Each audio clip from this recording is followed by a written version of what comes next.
പരിശുദ്ധ തിരുനാമം മഹത്വപ്പെടട്ടെ. കർത്താവിൽ അനുഗ്രഹീതരെ, ദൈവത്തിൻ്റെ അളവറ്റ കരുണയിലും കൃപയിലും പുതിയ പ്രഭാതത്തിനായി ദൈവത്തെ നമുക്ക് മഹത്വപ്പെടുത്താം. ഇന്നേ ദിവസം ധ്യാന പ്രസംഗം നയിക്കുന്നത് ബഹുമാനപ്പെട്ട ബിജോഷ് ഫിലിപ്പ് അച്ഛനാണ്. നിരണം ഭദ്രാസനത്തിലെ 2 പള്ളികളുടെ ചുമതലകൾ വഹിക്കുന്ന യുവ വൈദിക ശ്രേഷ്ഠനാണ്. പട്ടമേറ്റിട്ട് 1 വർഷമേ ആകുന്നുള്ളൂ. ഇന്ന് രാവിലെ ഇവിടെ വിശുദ്ധ മൂന്നിന്മേൽ കുർബാനയ്ക്ക് മുഖ്യ കാർമ്മികത്വം നൽകി നമ്മെ എല്ലാവരെയും ദൈവസന്നിധിയിൽ സമർപ്പിച്ച് നമുക്ക് വേണ്ടി പ്രാർത്ഥനകൾ സമർപ്പിച്ച വൈദിക ശ്രേഷ്ഠനെ വളരെ ആദരപൂർവം ഇവിടേക്ക് സ്വാഗതം ചെയ്യുന്നു. ഇന്നത്തെ ധ്യാന പ്രസംഗം നമുക്കെല്ലാവർക്കും അനുഗ്രഹപ്രദമായി തീരുവാൻ ദൈവം സംഗതിയാക്കട്ടെ എന്ന് നമുക്കെല്ലാവർക്കും ചേർന്ന് പ്രാർത്ഥിക്കാം. അച്ഛനിൽ കൂടി നമുക്ക് ലഭിക്കുന്ന ദൂതുകൾ പരിശുദ്ധാത്മ നിറവിൽ നമ്മൾ ഉൾക്കൊണ്ടുകൊണ്ട് ജീവിതത്തെ നവീകരിക്കുവാൻ ദൈവസന്നിധിയിൽ നമ്മെ തന്നെ നമുക്ക് സമർപ്പിക്കാം. അതിനുള്ള ഒരുക്കത്തിനു വേണ്ടി നിങ്ങൾ ഈ പള്ളിക്കകത്ത് ചിതറിയിരിക്കാതെ സ്ത്രീകളുടെ സൈഡിൽ നിന്ന് കുറേ കൂടെ മുന്നോട്ട് കയറിയിരുന്നാട്ടെ. കുറേ കൂടെ മുന്നോട്ട് കയറി ഇരിക്കുവാനോട് ധാരാളം സ്ഥലമുണ്ട്. കുറേ കൂടെ മുന്നോട്ട് കയറിയിരുന്നാൽ കുറേ വരുന്ന ആളുകൾക്ക് കൂടി ഇരിക്കുവാനുള്ള സൗകര്യങ്ങൾ നിങ്ങൾ ഒരുക്കി കൊടുക്കണമെന്നുള്ള കാര്യം. ഇവിടെ ചിതറി ഇരിക്കരുത്. ആരാധനയ്ക്കും പ്രസംഗം കേൾക്കുന്നതിനുള്ള സമയം ചിതറി ആരും ഇരിക്കരുത് എന്നുള്ള കാര്യം പ്രത്യേകം ശ്രദ്ധിച്ചുകൊണ്ട് ദൈവത്തിൻ്റെ വചനം ശ്രവിക്കുവാൻ അതിനുവേണ്ടി ഒരുങ്ങുന്നവർ എന്ന നിലയിൽ ദൈവവചന പ്രഘോഷണത്തിനായി എല്ലാവരും വളരെ ഭക്തിയോടെ അത് ശ്രവിക്കണം എന്നുള്ള കാര്യം പ്രത്യേകം അറിയിച്ചുകൊണ്ട് ഇന്നത്തെ വചന ശുശ്രൂഷയ്ക്കായി ബഹുമാനപ്പെട്ട ബിജോഷ് ഫിലിപ്പച്ചനെ വളരെ വിനയപൂർവ്വം പരിമല സെമിനാരിയുടെ പേരിലും കടന്നു വന്ന് ഈ ദിവ്യവചനം ശ്രവിക്കുന്ന നിങ്ങൾ ഓരോരുത്തരുടെയും പേരിൽ ഇന്നത്തെ വചന പ്രഘോഷണത്തിനായി ക്ഷണിക്കുന്നു. ക്രിസ്തീയ ജീവിതം സൗഭാഗ്യ ജീവിതം, കർത്താവിൻ കുഞ്ഞുങ്ങൾ കാനം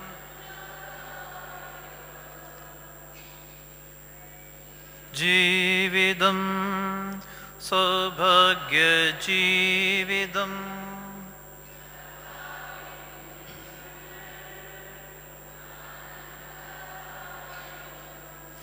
കഷ്ടങ്ങൾ വന്നാലും നഷ്ടങ്ങൾ വന്നാലും ക്രിസ്തേശു നായകൻ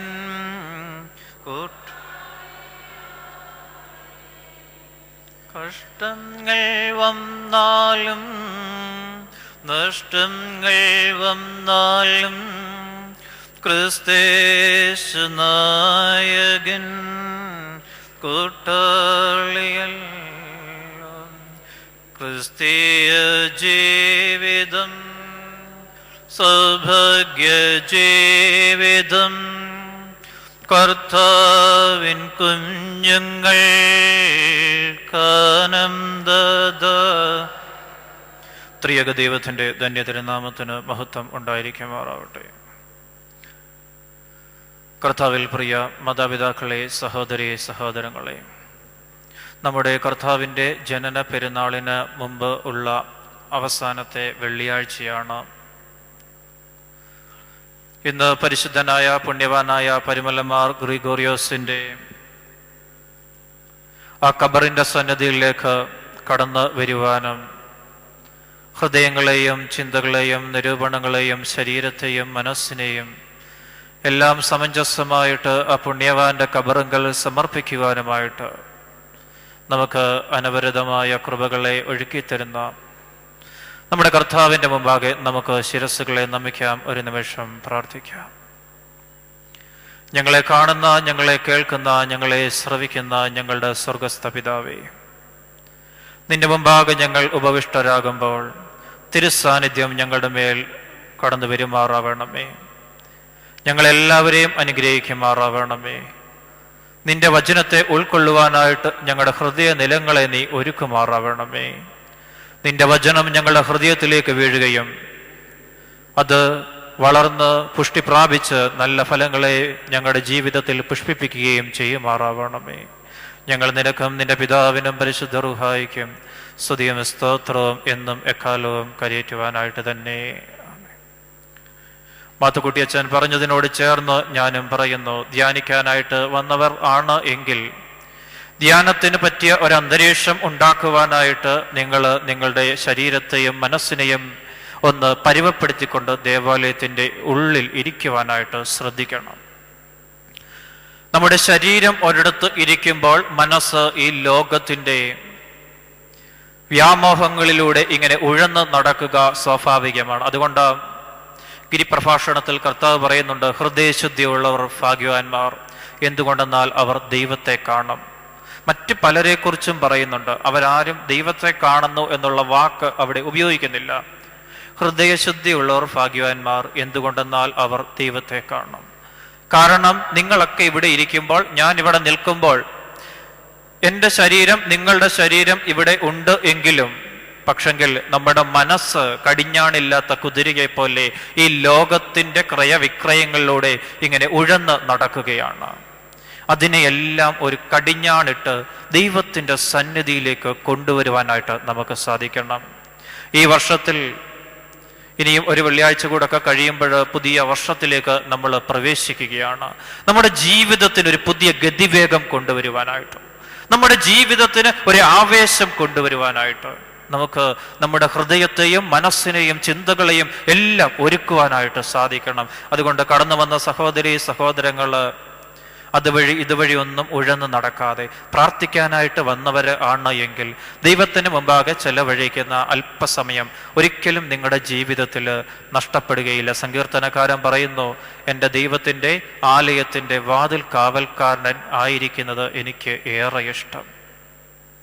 ആ ഭവനത്തിൻ്റെ ഉള്ളിലേക്ക് പോലും പ്രവേശിക്കാൻ ആഗ്രഹിക്കുന്നില്ല, മറിച്ച് ആ വാതിലിൻ്റെ കാവൽക്കാരനായിരിക്കുന്നത് ഭയങ്കരമായ സുഹൃതമാണ്.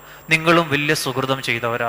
ഈ ലോകത്ത് അനേകം ജനങ്ങൾ അനേകമാകുന്ന കാര്യങ്ങളിലൂടെ പോകുമ്പോൾ നിങ്ങൾക്ക് ഈ പരിശുദ്ധമാകുന്ന പുണ്യപ്രദമാകുന്ന ദേവാലയത്തിലേക്ക് കടന്നു വരുവാന്, ദേവാലയത്തിലിരിക്കുവാന്, ദൈവവചനത്തെ ശ്രവിക്കുവാന്, ഈ പരിശുദ്ധന്റെ കബറുങ്കൽ വന്ന് നിന്നുകൊണ്ട് പ്രാർത്ഥിക്കുവാന്, കൺകുളിർക്ക് കാണുവാന് ഒക്കെ ദൈവം തമ്പുരാൻ ഒരുക്കി തന്ന വലിയ ഭാഗ്യം. നമ്മൾ വെറുതെ ചിന്തിക്കുമ്പോൾ ആ ഭാഗ്യത്തെക്കുറിച്ച് നമുക്ക് മനസ്സിലാകത്തില്ല. അതുകൊണ്ട് നിങ്ങളുടെ ശരീരത്തെയും മനസ്സിനെയും ഞാൻ മുമ്പ് സൂചിപ്പിച്ചതുപോലെ കടിഞ്ഞാണിട്ട് കുതിരയെ നമ്മൾ നിലയ്ക്ക് നിർത്തുന്നത് പോലെ നമ്മുടെ ശരീരത്തെയും മനസ്സിനെയും ദൈവത്തിൻ്റെ സന്നിധിയിലേക്ക് കടിഞ്ഞാണിട്ട് നിർത്തുവാനായിട്ട് സാധിക്കണം. അങ്ങനെ സാധിക്കട്ടെ എന്ന് ഞാൻ പ്രാർത്ഥിക്കുന്നു. ദൈവം തമ്പുരാൻ നമ്മളെ എല്ലാവരെയും അനുഗ്രഹിക്കുമാറാകട്ടെ. ഇവിടെ പാട്ടുകളൊക്കെ പാടുമ്പോൾ ആ പാട്ടുകൾ ഹൃദയത്തിൽ നിന്ന് വരാനായിട്ട് ശ്രദ്ധിക്കണം. വായിൽ നിന്നല്ല പാട്ട് വരേണ്ടത്, ഹൃദയത്തിൻ്റെ ഉള്ളിൽ നിന്നാണ് പാട്ട് വരേണ്ടത്. ഞാൻ തുടങ്ങിയൊക്കെ തരുമ്പോൾ നിങ്ങൾ നല്ല ആവേശത്തോടെ പ്രാർത്ഥനയ്ക്കൊരു ആവേശം വേണം. ആ ആവേശത്തോടു കൂടെ പാട്ടുകൾ പാടുവാനും പ്രാർത്ഥിക്കുവാനുമായിട്ട് ശ്രദ്ധിക്കുക. ദൈവം തമ്പുരാൻ നിങ്ങളെ അനുഗ്രഹിക്കും എന്ന് ഉള്ളതിന് ഒരു മറുപക്ഷം ഇല്ല. ഇന്നത്തെ ധ്യാനത്തിനായിട്ട് നമ്മൾ ക്രമീകരിച്ചിരിക്കുന്ന വേദഭാഗം വിശുദ്ധ മത്തായി ശ്ലീഹായുടെ സുവിശേഷം 15-ാം അധ്യായം 21 മുതൽ 28 വരെയുള്ള വാക്യങ്ങൾ. വിശുദ്ധ മത്തായി ശ്ലീഹായുടെ സുവിശേഷം 15-ാം അധ്യായം 21 മുതൽ 28 വരെയുള്ള വാക്യങ്ങൾ. യേശു അവിടം വിട്ട് സോർ സീദോൻ എന്ന പ്രദേശങ്ങളിലേക്ക് വാങ്ങിപ്പോയി. ആ ദേശത്തു നിന്ന് ഒരു കനാന്യ സ്ത്രീ വന്നു. അവനോട്, കർത്താവേ, ദാവീദ് പുത്ര, എന്നോട് കരുണ തോന്നണമേ, എൻ്റെ മകൾക്ക് ഭൂതോപദ്രവം കഠിനമായിരിക്കുന്നുവെന്ന് നിലവിളിച്ച് പറഞ്ഞു. അവൻ അവളോട് ഒരു വാക്കും ഉത്തരം പറഞ്ഞില്ല. അവൻ്റെ ശിഷ്യന്മാർ അടുക്ക വന്നു. അവൾ നമ്മുടെ പിന്നാലെ നിലവിളിച്ചുകൊണ്ട് വരുന്നു, അവളെ പറഞ്ഞയക്കണമേ എന്ന് അവനോട് അപേക്ഷിച്ചു. അതിനവൻ, ഇസ്രായേൽ ഗൃഹത്തിലേക്ക് കാണാതെ പോയ ആടുകളുടെ അടുക്കലേക്കല്ലാതെ എന്നെ അയച്ചിട്ടില്ല എന്ന് ഉത്തരം പറഞ്ഞു. എന്നാൽ അവൾ വന്ന്, കർത്താവേ, എന്നെ സഹായിക്കണമേ എന്ന് പറഞ്ഞു. അവനെ നമസ്കരിച്ചു. അവനോ മക്കളുടെ അപ്പം എടുത്ത് നായ്ക്കുട്ടികൾക്ക് ഇട്ടുകൊടുക്കുന്നത് നന്നല്ല എന്ന് ഉത്തരം പറഞ്ഞു.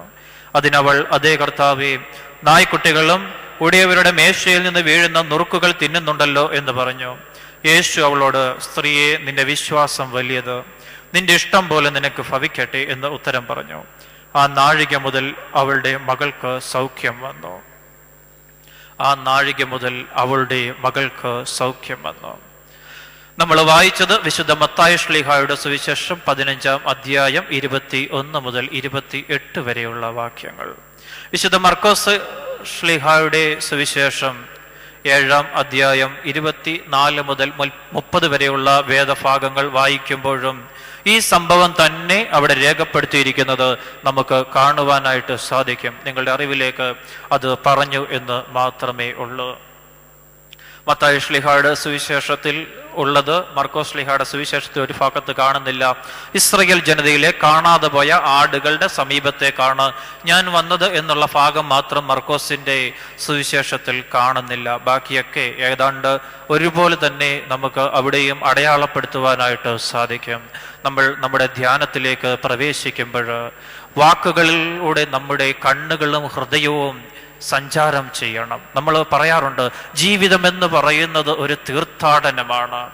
നിങ്ങൾ ഈ ദേവാലയത്തിലേക്ക് കടന്നു വന്നപ്പോൾ ഏതോ ഒരു സ്ഥലത്ത് വാഹനമിറങ്ങി, ചിലർ ആറിനക്കരെ വാഹനമിറങ്ങിയവർ കാണും, ചിലർ സമീപത്ത് വാഹനമിറങ്ങിയവർ കാണും, ചിലർ സ്വന്തം വാഹനത്തിൽ വന്നിട്ട് പള്ളിയുടെ സമീപത്ത് തന്നെ വാഹനം ഇറങ്ങി കാണും. പക്ഷെങ്കിൽ നിങ്ങൾ ആ ഖബറിലേക്ക് കടന്നു വരുമ്പോൾ നിങ്ങൾക്കറിയാം, നിങ്ങളുടെ കാലുകൾക്ക് വരുന്ന വേഗത, മനസ്സിന് എന്തോ ഒരു പ്രത്യേക ഇടിപ്പ് കൂടുതൽ, അതൊക്കെ നമുക്ക് അനുഭവിച്ച് അറിയാനായിട്ട് സാധിക്കും. ഓരോ ധ്യാനം എന്ന് പറയുന്നതും ഓരോ തീർത്ഥാടനമാണ്. ദൈവത്തിൻ്റെ ആ സന്നിധിയിലേക്ക്, സങ്കേതത്തിലേക്ക് നമ്മുടെ ജീവനെയും ജീവിതത്തെയും കൊണ്ടുചെല്ലാനുള്ള നമ്മുടെ എളിയ പരിശ്രമങ്ങൾ. ആ വാക്കുകളിലൂടെ നമ്മുടെ മനസ്സ് കടന്നു പോകണം, ആശയങ്ങളിലൂടെ നമ്മുടെ ചിന്തകൾ കടന്നു പോകണം. നമ്മുടെ ജീവിതം, നമ്മുടെ ചിന്തകൾ, നമ്മുടെ മനസ്സ് ഏറ്റവും അവസാനം ആ അൾട്ടിമേറ്റ് റിയാലിറ്റി ദൈവത്തിൻ്റെ സന്നിധിയിൽ എത്തിച്ചേരും. നമ്മൾ വായിച്ചു കേട്ട സുവിശേഷ ഭാഗം, യേശു തമ്പുരാൻ യെരുശലേമിൽ പ്രവേശിച്ചതിന് ശേഷം ഒരു കനാന്യ സ്ത്രീ യേശു തമ്പുരാന്റെ സമീപത്തേക്ക് കടന്നു വരുന്നു. അവൾ യേശുവിനെ കാണുന്ന അവസരത്തിൽ യേശുവിന്റെ മുമ്പാകെ അലമുറയിട്ട് കരയുന്നു. യേശുവേ, ദാവീദ് പുത്ര, എന്നോട് കരുണ തോന്നണമേ എന്ന് അവള് അലമുറയിട്ട് കരയുന്നു. ഇത് കേട്ടുകൊണ്ട് ശിഷ്യന്മാര് യേശു തമ്പുരാനോട് പറയുകയാണ്, ആ സ്ത്രീ കുറെ നേരമായി നമ്മളെ ഇങ്ങനെ കടന്ന് ഫോളോ ചെയ്ത് ശല്യപ്പെടുത്താൻ തുടങ്ങിയിട്ട്, അതുകൊണ്ട് അവളുടെ ആഗ്രഹം എന്താണ് എന്ന് വെച്ചാൽ അതിന് ഒരു പരിഹാരം കണ്ടു കൊടുക്കണം. യേശു തമ്പുരാൻ അവളുടെ മുഖത്തേക്ക് നോക്കി എന്നിട്ട് പറഞ്ഞു, ഇസ്രായേൽ ജനത്തിലെ കാണാതെ പോയ ആടുകളുടെ സമീപത്തേക്കാണ് ഞാൻ വന്നത്. കനാന്യ സ്ത്രീയെക്കുറിച്ച് നമുക്കറിയാം, വിജാതീയരാ, പുറജാതി സ്ത്രീയാ. ഇങ്ങനെയുള്ളവരുടെ അടുത്തോട്ടല്ല ഞാൻ വന്നത്, യഹൂദന്മാരുടെ സമീപത്തോട്ട്, അവരിലെ കാണാതെ പോയ ആടുകളുടെ സമീപത്തേക്കാണ് ഞാൻ കടന്നു വന്നത് എന്ന് പറഞ്ഞ് യേശു തമ്പുരാൻ വീണ്ടും നടന്ന് മുൻപോട്ട് പോകുന്നു. സ്ത്രീ വീണ്ടും യേശുവിന്റെ സമീപത്ത് നിന്നുകൊണ്ട്, യേശുവേ, ദാവീദ് പുത്ര, എന്നോട് കരുണ തോന്നണമേ എന്ന് പറഞ്ഞുകൊണ്ട് യേശുവിന്റെ സമീപത്തേക്ക് വരുന്നു. അപ്പോൾ യേശു തമ്പുരാൻ വീണ്ടും ആ സ്ത്രീയുടെ മുഖത്തേക്ക് നോക്കിക്കൊണ്ട് പറയുകയാണ്, മക്കളുടെ അപ്പം എടുത്ത് നായ്ക്കുട്ടികൾക്ക് ഇട്ട് കൊടുക്കുന്നത് വിഹിതമല്ല. മക്കളുടെ അപ്പം എടുത്ത് നായ്ക്കൾക്ക് കൊടുക്കുന്നത് വിഹിതമല്ല. ഞാനോ നിങ്ങളോ ആണ് എങ്കിൽ തീർച്ചയായും തിരിച്ചു പോരും. പക്ഷെ ആ സ്ത്രീ വീണ്ടും യേശുവിനോട് പറഞ്ഞു, യേശുവേ, ദാവീദ് പുത്ര, എന്നോട് കരുണ തോന്നണം, എൻ്റെ മകൾക്ക് ഭൂതത്തിൻ്റെ ഉപദ്രവം ബാധിക്കുന്നു, അതുകൊണ്ട് അവൾക്ക് സൗഖ്യം ആവശ്യമാണ്. യേശു തമ്പുരാൻ അവളുടെ വാക്കുകൾ കേട്ടു. അവിടെ നമ്മൾ വായിച്ചു നിർത്തിയത് അങ്ങനെയാണ്, സ്ത്രീയെ, നിന്റെ വിശ്വാസം വലിയത്, നിന്റെ ഇഷ്ടം പോലെ നിനക്ക് ഭവിക്കട്ടെ എന്ന് ഉത്തരം പറഞ്ഞു. ആ നാഴിക മുതൽ അവളുടെ മകൾക്ക് സൗഖ്യം വന്നു. വളരെ വർഷങ്ങളായിട്ട് ആ സ്ത്രീ പ്രാർത്ഥിക്കുകയാണ്, വളരെ വർഷങ്ങളായിട്ട് അവൾ ആഗ്രഹിക്കുകയാണ് തൻ്റെ മകൾക്ക് സൗഖ്യം ലഭിക്കണമെന്ന്. യേശുവിൻ്റെ സമീപത്ത് വരുമ്പോഴും അവളുടെ മനസ്സിൽ പലതരമാകുന്ന ചിന്തകൾ അല്ലെങ്കിൽ പലതരമാകുന്ന രൂപങ്ങളുണ്ട്. യേശു തമ്പുരാൻ പറയും, നിന്റെ മകളെ കൊണ്ടുവരിക, എന്നിട്ട് തലയിലൊക്കെ കൈവച്ച് പ്രാർത്ഥിച്ച് സൗഖ്യം വരുത്തും, അല്ലെങ്കിൽ അവളോടൊത്ത് ഭവനത്തിലേക്ക് ചെല്ലും, ചിലപ്പോൾ ആട്ടി ഓടിക്കും. ഇങ്ങനെയൊക്കെയുള്ള ഒത്തിരി ചിന്തകളുമായിട്ടാണ് ആ സ്ത്രീ യേശുവിൻ്റെ സമീപത്തേക്ക് കടന്നു വരുന്നത്. പക്ഷെങ്കിൽ തിരിച്ചു പോകുന്ന അവസരത്തില് നമുക്ക് ഇവിടെ വേദപുസ്തകം നൽകുന്ന സന്ദേശം, അവൾ ചിന്തിച്ച രീതിയിലൊന്നുമല്ല അവളുടെ മകള് സൗഖ്യം പ്രാപിച്ചത്. അവൾ വിചാരിച്ച രീതിയിൽ അല്ലെങ്കിൽ അവൾ ഈ ലോകത്തിൽ കണ്ടിട്ടുള്ള സ്റ്റൈലിൽ ഒന്നുമല്ല അവളുടെ മകള് സൗഖ്യം പ്രാപിച്ചത്, അവളുടെ മകൾക്ക് സൗഖ്യം വന്നത്, യേശുദമ്പുരാൻ പറഞ്ഞു, സ്ത്രീയെ, നിന്റെ വിശ്വാസം വലിയത്, നിന്റെ ഇഷ്ടം പോലെ നിനക്ക് ഭവിക്കട്ടെ. യേശുദമ്പുരാൻ 2 വാക്ക് മാത്രമേ പറയൂ, നിന്റെ വിശ്വാസം അത് പെർഫെക്റ്റാ, നല്ലതാ, നല്ല വിശ്വാസമാണ്, നിന്റെ ഇഷ്ടം പോലെ നിനക്ക് ഭവിക്കട്ടെ. അത്രയും പറഞ്ഞിട്ട് യേശുദമ്പുരാൻ പോയി. സ്ത്രീക്ക് അറിയത്തില്ല തൻ്റെ മകള് സൗഖ്യമായോ എന്ന് പോലും. ഭവനത്തിൽ ചെന്നപ്പോൾ മർക്കോസിന്റെ സുവിശേഷത്തിൽ അതാ നമ്മൾ വായിക്കുന്നത്, കിടക്കയിൽ മകൾ കടക്കുന്നു, രോഗം പൂർണ്ണമായും മാറി ഇരിക്കുന്നതും കണ്ടു. കർത്താവ് പറഞ്ഞ അവസരത്തിൽ തന്നെ മകൾക്ക് സൗഖ്യം വന്നു. നിങ്ങൾ എൻ്റെ മുൻപിൽ ഇരിക്കുന്നവര് ഈ ദേവാലയത്തിലേക്ക് കടന്നു വന്നത് വിവിധമാകുന്ന ആവശ്യങ്ങളുമായിട്ടായിരിക്കും. നമ്മുടെ ജീവിതത്തെ കാർന്നു തിന്നുന്ന അതിശക്തമാകുന്ന അനേകം പ്രാർത്ഥനാ വിഷയങ്ങളുമായിട്ടായിരിക്കും നിങ്ങൾ ഈ പരിശുദ്ധന്റെ ദേവാലയത്തിലേക്ക്, പരിശുദ്ധന്റെ സന്നദ്ധിയിലേക്ക് കടന്നു വന്നത്. നിങ്ങളുടെ എല്ലാ മനസ്സിൽ നിങ്ങളുടെ രോഗങ്ങൾക്ക് അല്ലെങ്കിൽ നിങ്ങളുടെ ആവശ്യങ്ങൾക്ക് ദൈവം തമ്പുരാൻ നൽകുന്ന പരിഹാരത്തിന്റെ ചിത്രം കാണും. പക്ഷെങ്കിൽ നിങ്ങൾക്ക് കുറെ കഴിയുമ്പോൾ മനസ്സിലാകും, ആ പ്രശ്നം ദൈവം തമ്പുരാൻ പരിഹരിച്ചത് ഞാൻ ആഗ്രഹിച്ച അല്ലെങ്കിൽ ഞാൻ ചിന്തിച്ച, ഞാൻ രൂപകൽപ്പന ചെയ്ത ഒരു വിധത്തിലൂടെ അല്ല ദൈവം തമ്പുരാൻ എൻ്റെ പ്രശ്നത്തെ സോൾവ് ചെയ്തത്, പരിഹരിച്ചത് എന്ന് നമുക്ക് മനസ്സിലാക്കാം. അത് എന്തും തന്നെയാകട്ടെ, ഇവിടെ കനാന്യ സ്ത്രീയുടെ ആ ജീവിതത്തിലൂടെ നമ്മൾ കടന്നു പോകുന്ന അവസരത്തിൽ യേശുദമ്പുരാൻ എന്ത് ക്വാളിറ്റിയാണ് ഈ കനാന്യ സ്ത്രീയിൽ കണ്ടത്? നമ്മൾ ധ്യാനത്തിന് വിധേയമാക്കേണ്ട ഏറ്റവും വലിയ 1-2 യാഥാർത്ഥ്യങ്ങളാണ് ഈ കനാന്യ സ്ത്രീ നമുക്ക് കാണിച്ചു തരുന്നത്. ലോകപ്രകാരം നോക്കിക്കഴിഞ്ഞാൽ കനാന്യ സ്ത്രീ യഹൂദ സ്ത്രീ ഒന്നുമല്ല, പുറജാതിക്കാരിയാണ്. അവളുടെ സൗന്ദര്യമോ അല്ലെങ്കിൽ കുടുംബ മഹിമയോ ഒന്നും നമുക്ക് അളക്കാനായിട്ട് വേദപുസ്തകം നമുക്ക് സാവകാശം നൽകുന്നില്ല. പക്ഷെങ്കിൽ ദൈവം തമ്പുരാൻ എന്ത് ക്വാളിറ്റിയാണ് ഈ സ്ത്രീയിൽ കണ്ടത്? എന്ത് കണ്ടുകൊണ്ടാണ് അവളുടെ ആഗ്രഹത്തിന്, അവളുടെ പ്രാർത്ഥനയ്ക്ക് ദൈവീകമാകുന്ന പരിഹാരം നിശ്ചയിച്ചത്? ഇന്നത്തെ ധ്യാനത്തിന്റെ വിഷയമായിട്ട് നമുക്ക് ഇത് ക്രമീകരിക്കാനായിട്ട് സാധിക്കണം. ഞാനും നിങ്ങളുമൊക്കെ ദൈവത്തിന് മുമ്പിൽ നമ്മുടെ ആവശ്യങ്ങളൊക്കെ സമർപ്പിച്ച് പ്രാർത്ഥിക്കുമ്പോൾ നമ്മൾ സമർപ്പിച്ച് പ്രാർത്ഥിക്കുന്നത് ഇപ്രകാരം ആണോ എന്ന് നമുക്ക് തന്നെ ഒരു ആത്മപരിശോധന നടത്തുവാനായിട്ട് സാധിക്കണം. അങ്ങനെയല്ല എങ്കിൽ നമ്മുടെ പ്രാർത്ഥനയ്ക്ക് അല്ലെങ്കിൽ നമ്മുടെ യാചനകൾക്ക് ഒരു രൂപവ്യത്യാസം, ഭാവവ്യത്യാസം കൊണ്ടുവരുവാനായിട്ട് നമുക്ക് സാധിക്കണം. ഒന്നാമതായിട്ട് പറഞ്ഞാൽ വ്യക്തമായ കാരണങ്ങൾ ഉള്ള അപേക്ഷയായിരുന്നു കനാന്യ സ്ത്രീയുടെ പ്രാർത്ഥന അല്ലെങ്കിൽ അവളുടെ അപേക്ഷ. വ്യക്തമായ കാരണങ്ങളുള്ള ആവശ്യകതകളുള്ള അപേക്ഷയായിരുന്നു കനാന്യ സ്ത്രീയുടേത്. വ്യക്തമായ ആവശ്യകത. അവക്ക് ഒത്തിരി കാര്യങ്ങളൊന്നും പറയാനായിട്ടില്ല, ഒറ്റ ആവശ്യം മാത്രമേ ഉള്ളൂ. അതെന്താ? തൻ്റെ മകൾക്ക് സൗഖ്യം വേണം. വ്യക്തമായ ആവശ്യം. ആ ആവശ്യം അടിസ്ഥാനപരമായ ആവശ്യത്തിന് വേണ്ടിയാണ് അവള് ദൈവത്തിന്റെ മുമ്പാകെ യേശു തമ്പുരാന്റെ സന്നിധിയിലേക്ക് കടന്നു വന്നത്.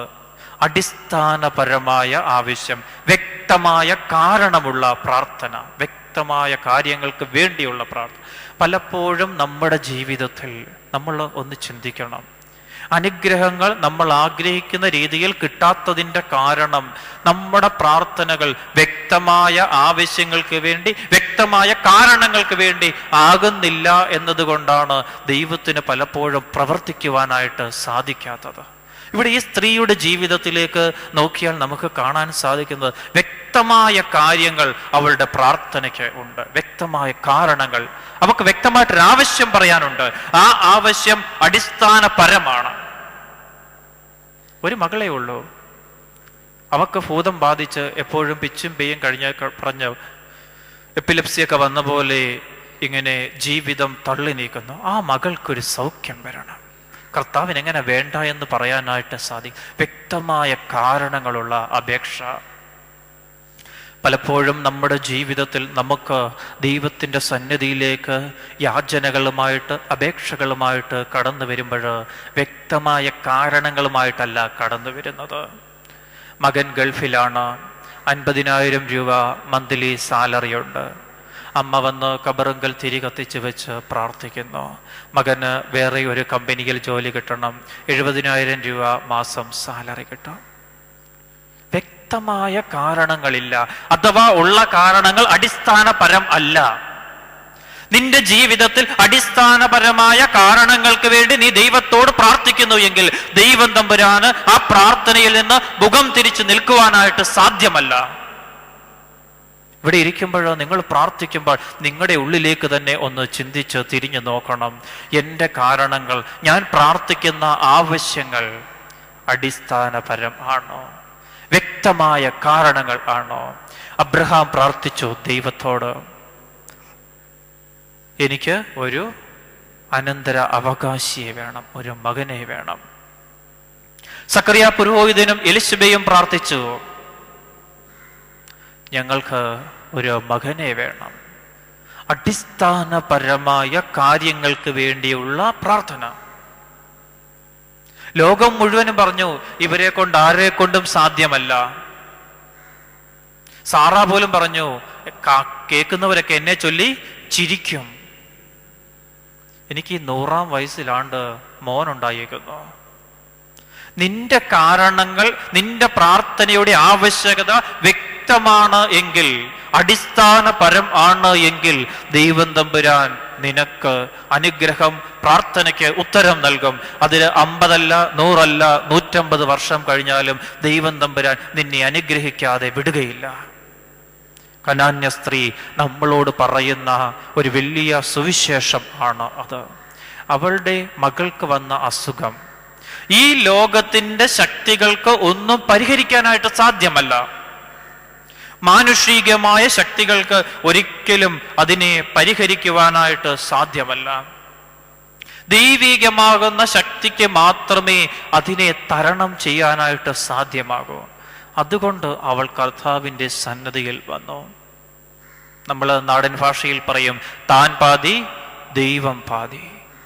നമ്മൾ നമ്മുടെ ജീവിതത്തെ ക്രമീകരിക്കണം, നമ്മൾ നമ്മുടെ ഊർജ്ജസ്വലതയെ ക്രമീകരിക്കണം, നമ്മൾ നമ്മുടെ പഠനത്തെ, വിവേകത്തെ ഒക്കെ ക്രമീകരിക്കണം. എന്നിട്ട് ദൈവത്തോട് പറയണം, ദൈവമേ നിന്റെ അനുഗ്രഹം കൂടെ ഉണ്ട് എങ്കിൽ എനിക്ക് കൂടുതൽ നന്നായിട്ട് പ്രവർത്തിക്കാൻ സാധിക്കും. ഞാൻ എപ്പോഴും ആലോചിക്കാറുണ്ട്, ഇവിടെ പരിമല പള്ളിയിൽ പെരുന്നാൾ നടക്കുന്ന അവസരത്തിൽ അനേകം പള്ളികളിൽ നിന്ന്, അതുപോലെ തന്നെ വ്യക്തികളായിട്ടൊക്കെ ഈ ഖബറിങ്കിലേക്ക് തീർത്ഥാടകരായിട്ട് അനേകം ജനങ്ങൾ കടന്നു വരാറുണ്ട്. ഒത്തിരി പ്രായമായ അമ്മച്ചിമാരും അപ്പച്ചന്മാരും അതുപോലെ തന്നെ കൊച്ചു കുഞ്ഞുങ്ങളും ഒക്കെ കടന്നു വരാറുണ്ട്. ഞാനും ഈ വർഷം എൻ്റെ പള്ളിക്കാരുടെ കൂടെ നടന്നു വന്നു.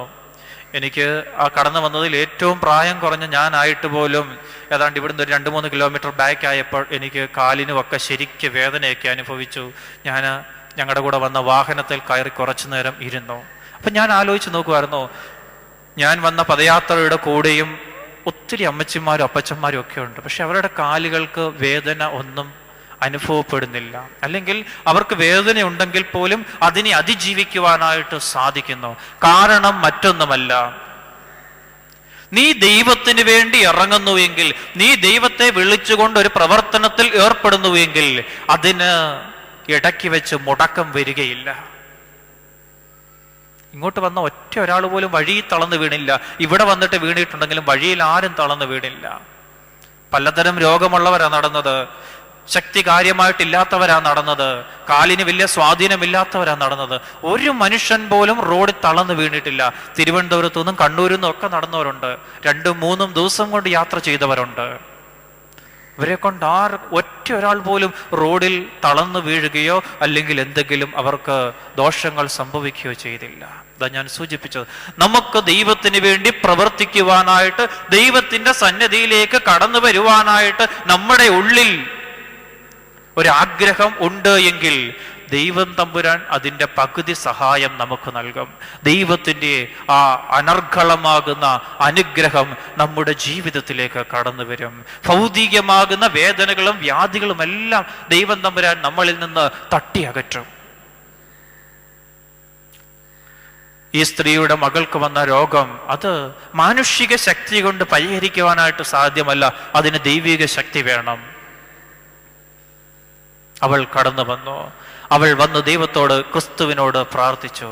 അവളുടെ പ്രാർത്ഥന അടിസ്ഥാനപരം ആയിരുന്നു, വ്യക്തമായ കാരണങ്ങൾ ഉള്ള പ്രാർത്ഥന ആയിരുന്നു. അതുകൊണ്ട് ദൈവത്തിന് ആ പ്രാർത്ഥനകളെ കേൾക്കാതിരിക്കുവാനായിട്ട്, കടന്നു വന്ന സ്ത്രീയെ കണ്ടില്ല എന്ന് പറഞ്ഞുകൊണ്ട് മുൻപോട്ട് പോകുവാനായിട്ട് സാധ്യമല്ല.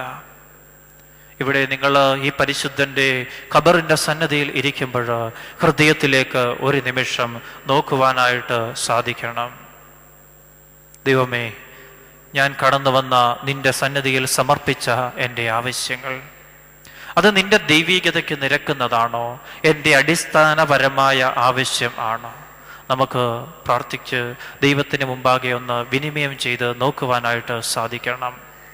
ഒരു യുവാവ് തപസ് ചെയ്ത് പരമശിവനെ പ്രീതിപ്പെടുത്തി. അങ്ങനെ പരമശിവൻ പ്രത്യക്ഷപ്പെട്ടു. പരമശിവൻ അവനോട് പറഞ്ഞു, നിന്റെ തപസ്സിൽ ഞാൻ പ്രീതിപ്പെട്ടു, പക്ഷെങ്കിൽ നിനക്ക് വരം നൽകുമ്പോൾ ഒരു ഡിമാൻഡുണ്ട്.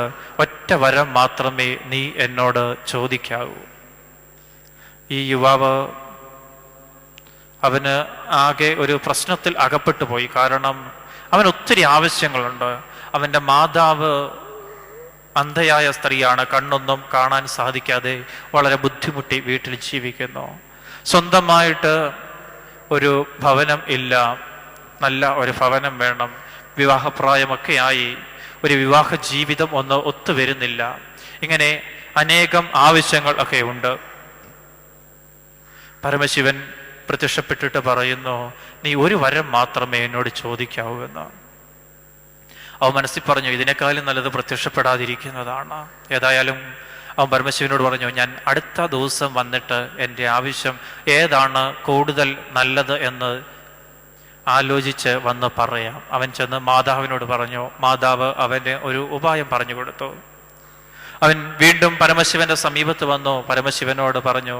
പരമശിവൻ ചോദിച്ചു, മകനെ, നിനക്ക് ഏത് ആഗ്രഹമാണ് സാധിപ്പിച്ചു തരേണ്ടത്? അവൻ പറഞ്ഞു, പരമശിവ, ഞാൻ വിവാഹിതനായി ആ സുന്ദരിയായ ഭാര്യയെയും എൻ്റെ 2 ആൺമക്കളെയും കൂട്ടി കാറിൽ കയറി വന്ന് എൻ്റെ ബംഗ്ലാവിൻ്റെ ഫ്രണ്ടിൽ വന്ന് ഇറങ്ങുമ്പോൾ 2ാം നിലയുടെ മുകളിൽ നിന്നുകൊണ്ട് അത് നോക്കി കൈവീശി കാണിക്കുവാനായിട്ട് എൻ്റെ മാതാവിൻ്റെ കണ്ണുകളെ നീ തുറന്നു തരണമേ. വളരെ അടിസ്ഥാനപരമെന്ന് നമുക്ക് പറയാൻ സാധിക്കുമോ എന്ന് നമുക്ക് തന്നെ ചോദിക്കാം. അങ്ങനെയുള്ള ആവശ്യങ്ങൾ പലപ്പോഴും നമ്മുടെ ജീവിതത്തിൽ നമ്മൾ മുൻതൂക്കം കൊടുക്കുന്നത് ഈ അടിസ്ഥാനപരമായ കാര്യങ്ങൾക്കല്ല. കനാന്യക്കാരിയായ സ്ത്രീ ഇവിടെ മുൻതൂക്കം കൊടുത്തത് ഈ അടിസ്ഥാനപരമായ ആവശ്യത്തിന് ആയിരുന്നു. അതുകൊണ്ട് ദൈവത്തിന് ആ അപേക്ഷയെ കണ്ണടയ്ക്കാനായിട്ട് സാധ്യമല്ലായിരുന്നു. ഇവിടെ ഇരിക്കുമ്പോൾ നമുക്കും നമ്മുടെ ജീവിതത്തിലേക്ക് ഒരു നിമിഷം അങ്ങനെ ചിന്തിക്കുവാനായിട്ട്, തിരിഞ്ഞു നോക്കുവാനായിട്ട് സാധിക്കണം. ചൊല്ലിത്തരുന്ന പാട്ട് എല്ലാവരും ഹൃദയംഗമായിട്ട് ഏറ്റ് ചൊല്ലണം. അന്ധകാരം ഭൂവിൽ വ്യാപരിച്ചിടുമ്പോൾ രാജാക്കൾ, നേതാക്കൾ, ശത്രുക്കൾ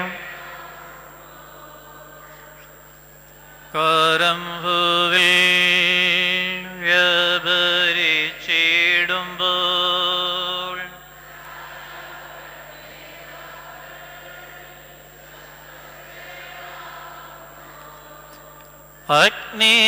അഗ്നികുണ്ഡത്തിലും സിംഹക്കുഴിയിലും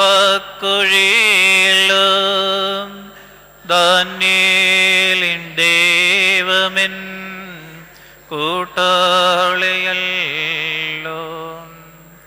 അഗ്നികുണ്ഡത്തിലും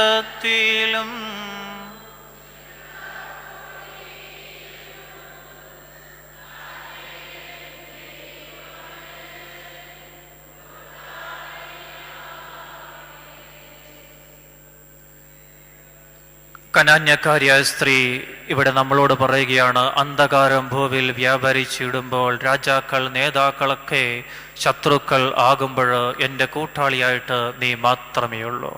നമുക്കും ഇവിടെ ഇരുന്നു കൊണ്ട് ആ കർത്താവിനെ മുറുകെ പിടിക്കുവാനായിട്ട് സാധിക്കാം. നമ്മുടെ ആവശ്യങ്ങളെ ക്രിസ്തുവിൻ്റെ സന്നിധിയിലേക്ക് കൊണ്ടുവരുവാനായിട്ട് നമുക്ക് സാധിക്കാം. പരിശുദ്ധനായ പരിമല തിരുമേനിയോട് നമ്മുടെ ആവശ്യങ്ങൾക്ക്, യാചനകൾക്ക് ഒരു മധ്യസ്ഥം ആവശ്യപ്പെടാനായിട്ട് ഇവിടെ വെച്ച് നമുക്ക് സാധിക്കണം. ആദ്യം ഞാൻ പറഞ്ഞു, കനാന്യക്കാരിയായ സ്ത്രീയുടെ ആവശ്യം വ്യക്തമായ കാരണങ്ങളുള്ള അപേക്ഷയായിരുന്നു. അതുകൊണ്ട് കർത്താവ് സ്വീകരിച്ചു. രണ്ടാമത്, അവളുടെ കർത്താവ് സ്വീകരിക്കുന്നതിനും അവളുടെ ജീവിതത്തിൽ അത്ഭുതം പ്രവർത്തിക്കുന്നതിനും അവളുടെ മകൾക്ക് സൗഖ്യം പ്രദാനം ചെയ്യുന്നതിനും കാരണമായി തീർന്നത്, അവൾ അപേക്ഷിച്ചത് ലെജിറ്റിമേറ്റായ അതോറിറ്റിയോടാണ്. ലെജിറ്റിമേറ്റായ അതോറിറ്റിയോടാണ് അവൾ തൻ്റെ ആവശ്യവുമായിട്ട് കടന്നു വന്നത്. ആ ലെജിറ്റിമേറ്റായ അതോറിറ്റിയുടെ സമീപത്തേക്കാണ് അവൾ തൻ്റെ ആ റിക്വസ്റ്റുമായിട്ട് കടന്നു വന്നത്. അപ്പോൾ കർത്താവിന് തൻ്റെ മുഖം അതിൽ നിന്ന് പിന്തിരിക്കുവാനായിട്ട് സാധ്യമല്ല. അത് ഞാൻ സൂചിപ്പിച്ചു, വ്യക്തമായ കാരണങ്ങൾ ഉള്ള അപേക്ഷ. അവൾ അവ്യക്തമായ കാരണങ്ങളുള്ള അപേക്ഷ സമർപ്പിച്ചത് ആരുടെ മുമ്പിലാ? ലെജിറ്റിമേറ്റായ അതോറിറ്റിയുടെ മുൻപിൽ. സമർപ്പിക്കേണ്ടവന്റെ മുൻപിലാണ് അവൾ തൻ്റെ ആവശ്യങ്ങൾ സമർപ്പിച്ചത്. കനാന്യക്കാരെ കുറിച്ച് ഞാൻ പറഞ്ഞു, വിജാതീയരായവരാ, യഹൂദന്മാരുടെ ഗോത്രത്തിൽ പെടുന്നവരല്ല. യഹൂദന്മാരെപ്പോഴും പുറജാതികൾ എന്ന് പറഞ്ഞ് മാറ്റി നിർത്തുന്നവരാ. ഈ മകൾക്ക് ഇങ്ങനെ ഒരു സൂക്കേട് വന്നപ്പോൾ ന്യായമായും സ്ത്രീ പുറജാതിക്കാരിയാണ്. കബഡി നിരത്തുന്നവരെയും ഗണകന്മാരെയും അതുപോലെ തന്നെ ലാടവൈദ്യന്മാരെയൊക്കെ സമീപിച്ച് മരുന്നുകളൊക്കെ നേടിക്കാണും. മറ്റു പല മനുഷ്യ ദൈവങ്ങളുടെയും സമീപത്തേക്ക് മകളെ കൊണ്ടുപോയിട്ടുണ്ടായിരിക്കും. പക്ഷെങ്കിൽ സത്യ വെളിച്ചം കണ്ടപ്പോൾ അവൾക്ക് മനസ്സിലായി, ഞാൻ സമീപിക്കേണ്ടത് വേറെ ആരെയുമല്ല, ഈ ആളെ തന്നെയാണ് ഞാൻ സമീപിക്കേണ്ടത് എന്ന് അവൾക്ക് ഉറച്ച ബോധ്യമുണ്ടായിരുന്നു. അതാ യേശുദമ്പുരാൻ എന്താ പറഞ്ഞത്? മക്കളുടെ അപ്പം എടുത്ത് നായ്ക്കുട്ടികൾക്ക് കൊടുക്കുന്നത് വിഹിതമല്ല. അവളെ പച്ച മലയാളത്തിൽ പറഞ്ഞാൽ വിളിച്ചത് നായെന്ന. ഞാനോ നിങ്ങളോ എന്തെങ്കിലും ആവശ്യവുമായിട്ട് നമ്മുടെ ബന്ധുവിൻ്റെ അല്ലെങ്കിൽ അയൽവാസിയുടെ സമീപത്ത് ചെന്ന് ഇച്ചിരി സാമ്പത്തിക സഹായമായിരിക്കും അല്ലെങ്കിൽ മറ്റു വല്ലോ കാര്യവുമായിരിക്കുമ്പോൾ നമ്മളോടൊന്ന് മറുതലിച്ച് പറഞ്ഞാൽ നമ്മൾ പിന്നെ അവിടെ നിൽക്കുമോ? ഒരിക്കലുമില്ല. പ്രത്യേകിച്ച് നായെന്നോടെ വിളിച്ചു കഴിഞ്ഞാൽ അവിടെ കിടന്ന് ചണ്ട ഉണ്ടാക്കിയിട്ടേ നമ്മൾ തിരിച്ചു വരൂ. പക്ഷെങ്കിൽ ഈ സ്ത്രീക്ക് വളരെ വ്യക്തമായിട്ട് അറിയാമായിരുന്നു, ഞാൻ സമീപിക്കേണ്ടത് ഈ ആളെ ആണ്, യേശു ക്രിസ്തുവിന്റെ സമീപത്തേക്കാണ് ഞാൻ കടന്നു വരേണ്ടത്. ലെജിറ്റിമേറ്റായ അതോറിറ്റി അത് ഇവനാണ്. ഭൂതങ്ങളെ പുറത്താക്കുവാൻ ശക്തി അത് ഇവന് മാത്രമേ ഉള്ളൂ. ഇവിടെ നിന്ന് എൻ്റെ മകൾക്ക് സൗഖ്യം കിട്ടിയില്ല എങ്കിൽ ഈ ഭൂമിയിൽ ഒരിടത്തു നിന്നും എനിക്ക് അത് കിട്ടുകയില്ല എന്ന വ്യക്തമായ ബോധ്യം ആ സ്ത്രീക്ക് ഉണ്ടായിരുന്നു. ഇവിടെ നിന്ന് എൻ്റെ മകൾ സൗഖ്യം പ്രാപിച്ചില്ല എങ്കിൽ ഈ ഭൂമിയിൽ ഇനിയും അതിന് സാധ്യതയുള്ള ഒരു ശക്തിയില്ല എന്ന് അവൾക്ക് ഉറച്ച ബോധ്യമുണ്ടായിരുന്നു. അതുകൊണ്ട് അവൾ ആ ലെജിറ്റിമേറ്റായ അതോറിറ്റിയുടെ സമീപത്തേക്ക് കടന്നു വന്നു. അവിടെ നിന്ന് വന്നിട്ടും അവള് അതിനെ തരണം ചെയ്തു. നമുക്കറിയാം, വന്ദിക്കുന്നവർ നമ്മളെ നിന്ദിക്കുമ്പോഴാ ഹൃദയത്തിന് വേദന കൂടുന്നത്.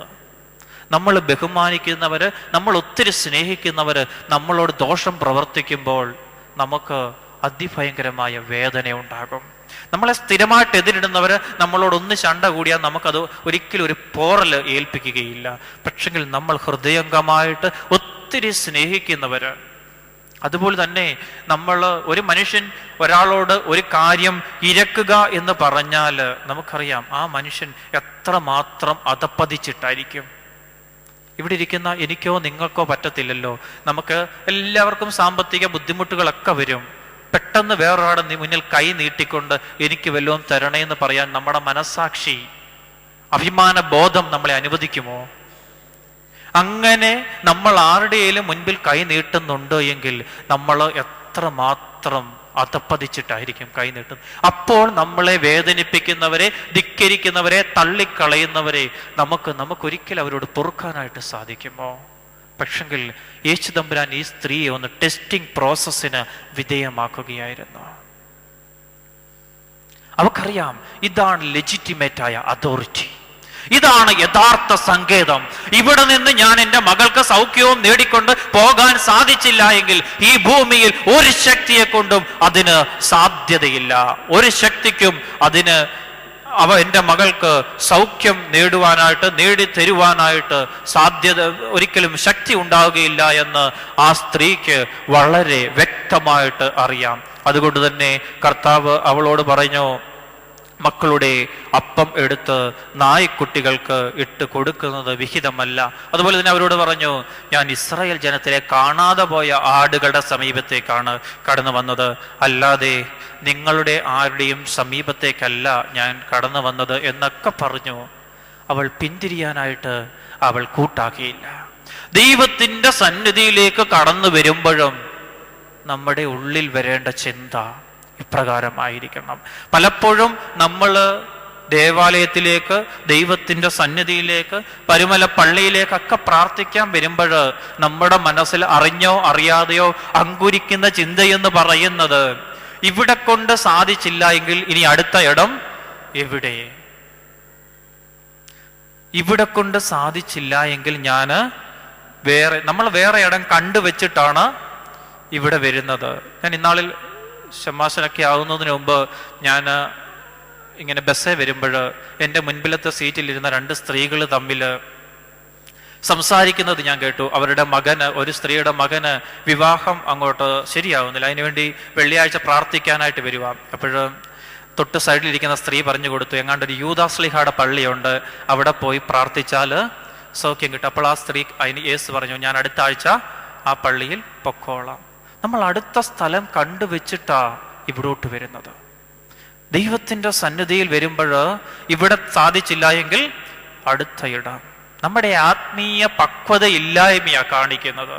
കനാന്യ സ്ത്രീക്ക് ഉണ്ടായിരുന്നത് അതാ. അവൾ പറഞ്ഞു, ഞാൻ ഇവിടെ വന്നിട്ടുണ്ടെങ്കിൽ ഇവിടുന്ന് കൊണ്ടേ പോകത്തുള്ളൂ. എത്ര നിന്ന വന്നാലും, എത്ര പരിഹാസം വന്നാലും, അല്പം കഷ്ടപ്പെടേണ്ടതൊക്കെ വന്നാലും, ഞാൻ ഇവിടെ വന്നിട്ടുണ്ടെങ്കിൽ ഇവിടുന്ന് കൊണ്ടേ പോകൂ. ഇവിടെ കടന്നു വന്നവർ നിങ്ങളെല്ലാവരും അങ്ങനെ ഈ ഖബറുങ്കൽ നിന്ന് പ്രാർത്ഥിക്കുവാനായിട്ട് സാധിക്കണം. ഞാൻ രാവിലെ കുളിച്ച് ഒരുങ്ങി ഭക്ഷണം പോലും കഴിക്കാതെ എൻ്റെ പരിശുദ്ധനായ പരിമല തിരുമേനി നിന്റെ ഖബറിൻ്റെ സന്നിധിയിലേക്ക് ഞാൻ കടന്നു വന്നതാ. എൻ്റെ ആവശ്യം അടിസ്ഥാനപരമാണ്. ഞാൻ മുമ്പ് സൂചിപ്പിച്ചതുപോലെ 50,000 രൂപ സാലറി കിട്ടുന്ന മകന് 1,00,000 രൂപയുടെ സാലറി കിട്ടുന്ന പുതിയ ജോലിക്ക് വേണ്ടിയല്ല ഞാൻ കടന്നു വന്നത്. എൻ്റെ രോഗം മാറാനായിട്ട്, അല്പം ഒരു തുണ്ട് ഭൂമി കടപ്പാടത്തിന് വേണ്ടി, അടിസ്ഥാനപരമായ ആവശ്യത്തിന് വേണ്ടിയാണ് ഞാൻ കടന്നു വന്നത്. നിന്റെ മുമ്പാകെ ഞാൻ പ്രാർത്ഥിക്കുമ്പോൾ ഇവിടെ നിന്ന് അനുഗ്രഹം കിട്ടിയില്ല എങ്കിൽ വേറെ എവിടെ നിന്ന് എനിക്ക് അനുഗ്രഹത്തെ നേടുവാനായിട്ട് സാധിക്കും? ഞാൻ വേറെ ഒരു സങ്കേതം കാണുന്നില്ല, അങ്ങനെ ഒരു സങ്കേതവും എനിക്കില്ല. നീ എന്നെ അനുഗ്രഹിക്കണം. ഇതാണ് ലെജിറ്റിമേറ്റ് ആയ അതോറിറ്റി. ഇവിടെ നിന്ന് നേടുവാനായിട്ട് നമുക്ക് സാധിക്കണം. അടുത്ത ഇടം അന്വേഷിച്ച് വെച്ചിട്ട് ഇവിടേക്ക് കടന്നു വരരുത്.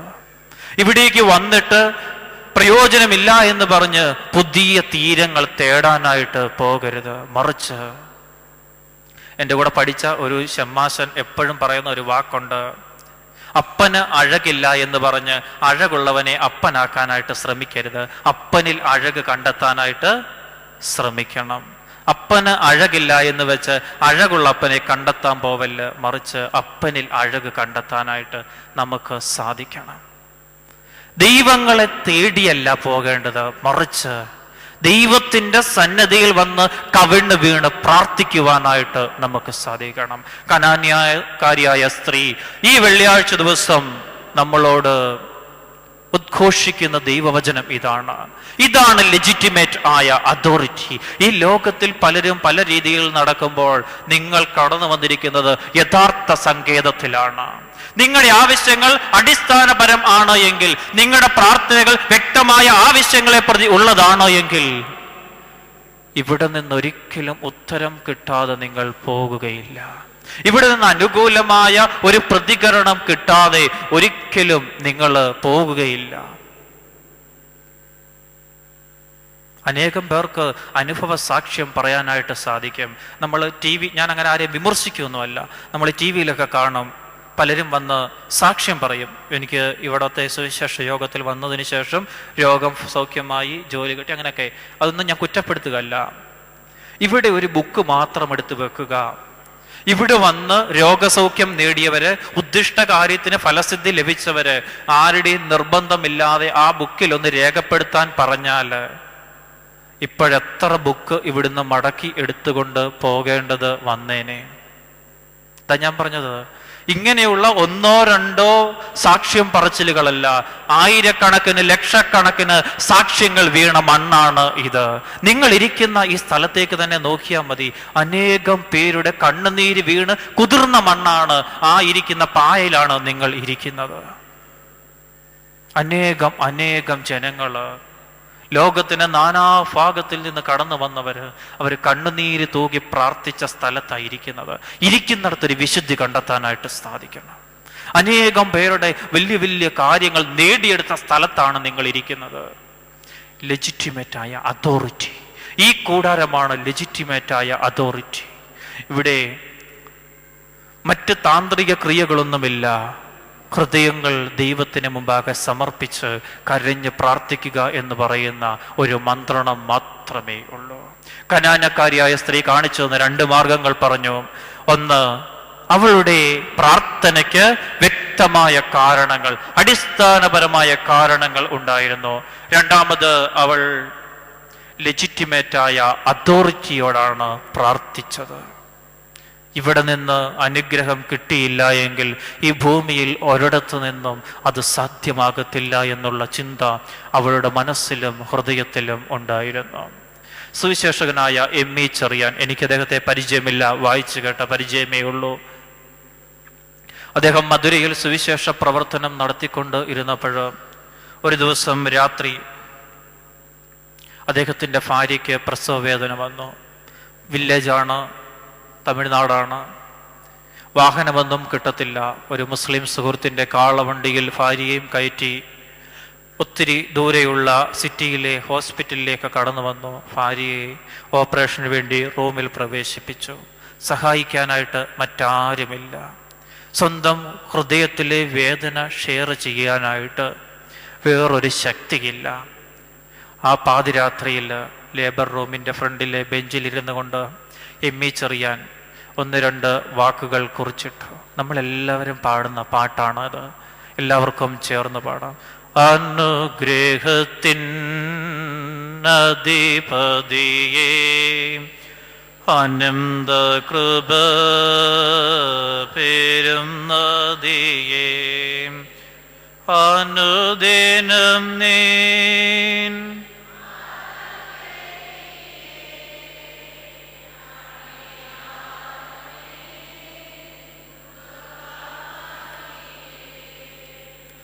അനുദിനം നീൻ പദം ഗതിയേ, അടിയനു നീൻ കൃപമതിയേ,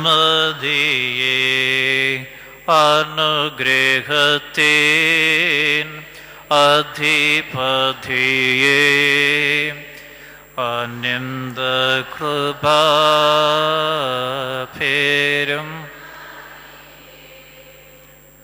അനുഗ്രഹത്തിൻ്റെ അധിപതിയായവൻ സുവിശേഷകനായ എം.ഇ. ചെറിയാൻ്റെ ജീവിതത്തിൽ അദ്ദേഹത്തിന് താങ്ങും തണലുമായിട്ട് അദ്ദേഹം പറയുന്ന ആ പാതിരാത്രിയിൽ കൂടെ ഉണ്ടായിരുന്നത് അദ്ദേഹം മാത്രമാണ്. അതുകൊണ്ട് അദ്ദേഹം പാടിയത്, പാരിടമാം പാഴ്മണലിൽ പാർത്തിടും ഞാൻ നിൻ തണലിൽ. നമുക്ക് സങ്കേതം വെക്കുവാനായിട്ട് മറ്റൊരു ശക്തിയില്ല. നമ്മൾ ഈ ഭൂമിയിൽ നമ്മളെ സഹായിക്കുമെന്നൊക്കെ വിചാരിച്ചവര്, അതൊക്കെ വെറും വിചാരമാണ് എന്ന് ഇവിടെ ഇരിക്കുന്ന പലർക്കും അനുഭവ സാക്ഷ്യം പറയാനായിട്ട് സാധിക്കും. കാലം ചെയ്ത ഒസ്താത്യോസ് തിരുമേനി അദ്ദേഹത്തെക്കാളും പ്രായം കുറഞ്ഞ തിരുമേനിമാരൊക്കെ കാലം ചെയ്യുമ്പോൾ ആ സമയത്ത് വന്ന് പ്രസംഗിക്കുമ്പോൾ എപ്പോഴും പറയും, എന്നെ ആക്കേണ്ടവരാണ് എനിക്ക് മുമ്പേ പോകുന്നത് എന്ന് അദ്ദേഹം എപ്പോഴും ഇങ്ങനെ വിലപിക്കുമായിരുന്നു. നമുക്ക് ഈ ഭൂമിയിൽ ഒരു ശക്തിയിലും ആശ്രയം വെപ്പാനായിട്ട് സാധ്യമല്ല. നമുക്ക് ഒരു ശക്തിയെയും അങ്ങനെ വിശ്വസിക്കാൻ സാധ്യമല്ല. താങ്ങുകൾക്കും താങ്ങാൻ പറ്റില്ല നമ്മുടെ വേദന. ലെജിറ്റിമേറ്റായ അതോറിറ്റിയുടെ മുമ്പാകെ നമുക്ക് പ്രാർത്ഥിപ്പാൻ സാധിക്കണം. അവിടെയാണ് ഇരിക്കുന്നത് എന്നുള്ള ബോധം നമ്മുടെ എല്ലാവരുടെയും ഹൃദയത്തിൽ, ജീവിതത്തിൽ ഉണ്ടാകണം. മൂന്നാമതായിട്ട് കനാന്യക്കാരിയായ സ്ത്രീ നമ്മുടെ മുമ്പാകെ നിവർത്തുന്ന സുവിശേഷത്തിന്റെ ചുരുട് എന്ന് പറയുന്നത് നിശ്ചയദാർഢ്യത്തോടെയാണ് അവൾ കടന്നു വന്നത്. നിശ്ചയദാർഢ്യത്തോടെ അവൾ കടന്നു വന്നപ്പോൾ അവൾ അവിടെ ഉറപ്പിച്ചു പറഞ്ഞു, ഞാൻ മുമ്പ് പറഞ്ഞ വാക്ക്, ഞാൻ ഇവിടെ നിന്ന് അത് നേടിക്കൊണ്ടേ പോകൂ. ഞാൻ ഇവിടെ നിന്ന് അത് നേടിക്കൊണ്ട് മാത്രമേ പോകൂ. അവളുടെ പ്രാർത്ഥന നിങ്ങൾ വേദപുസ്തകം എടുത്തു വെച്ച് ഒന്ന് ശ്രദ്ധിക്കണം. അവൾ ഭയങ്കരമായിട്ട് കടന്ന്, യേശുവേ ദാവീദ് പുത്ര എന്നോട് കരുണ തോന്നണമേ എന്ന് പ്രാർത്ഥിച്ചു കൊണ്ടിരുന്നു. ശിഷ്യന്മാർക്കത് അസ്വസ്ഥത സൃഷ്ടിച്ചു. അവർ പറഞ്ഞു, ഈ സ്ത്രീയെ നീ എന്തേലും പറഞ്ഞ് അയക്കണം. യേശുദമ്പുരാൻ നല്ല വാക്കാ പറഞ്ഞത്. എന്താ? മക്കളുടെ അപ്പം എടുത്ത് നായ്ക്കൾക്ക് കൊടുക്കുന്നത് ഒരിക്കലും ശരിയല്ല. എന്നിട്ടും അവൾ പോയില്ല. നമ്മുടെ പ്രാർത്ഥനയ്ക്ക് അഭിമാന ബോധം പാടില്ല. ഞാൻ പലപ്പോഴും ശ്രദ്ധിക്കും, ഈ പരിമല ഖബറിലൊക്കെ വന്ന് നിന്ന് ഞാൻ പ്രാർത്ഥിക്കുമ്പോൾ ഞാൻ ശ്രദ്ധിക്കും, എനിക്ക് സാധിക്കാതെ പോകുന്നതും വെറും സാധാരണക്കാരായ അനേകർക്ക് സാധിക്കുന്നതുമായ കാര്യം. നമ്മുടെ പ്രാർത്ഥനയ്ക്ക് ഒരിക്കലും അഭിമാന ബോധം പാടില്ല.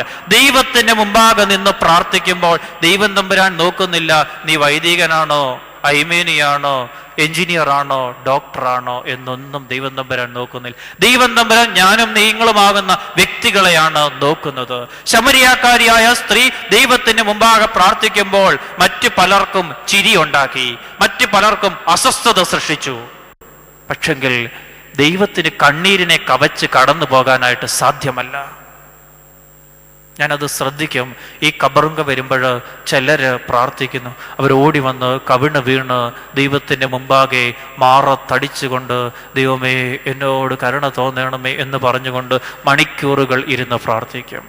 മറ്റു പലരെ സമീപത്തൊക്കെ നിൽക്കുന്നവർ അവരെ ശ്രദ്ധിക്കും. അവരെ അഭിമാന ബോധം അവരെ അലട്ടുന്നില്ല. ദുരഭിമാനത്തിന്റെ ജാടകൾ അവരെ അലട്ടുന്നില്ല. ദൈവത്തിന്റെ മുമ്പാകെ പ്രാർത്ഥിക്കേണ്ടത് അപ്രകാരമാണ്.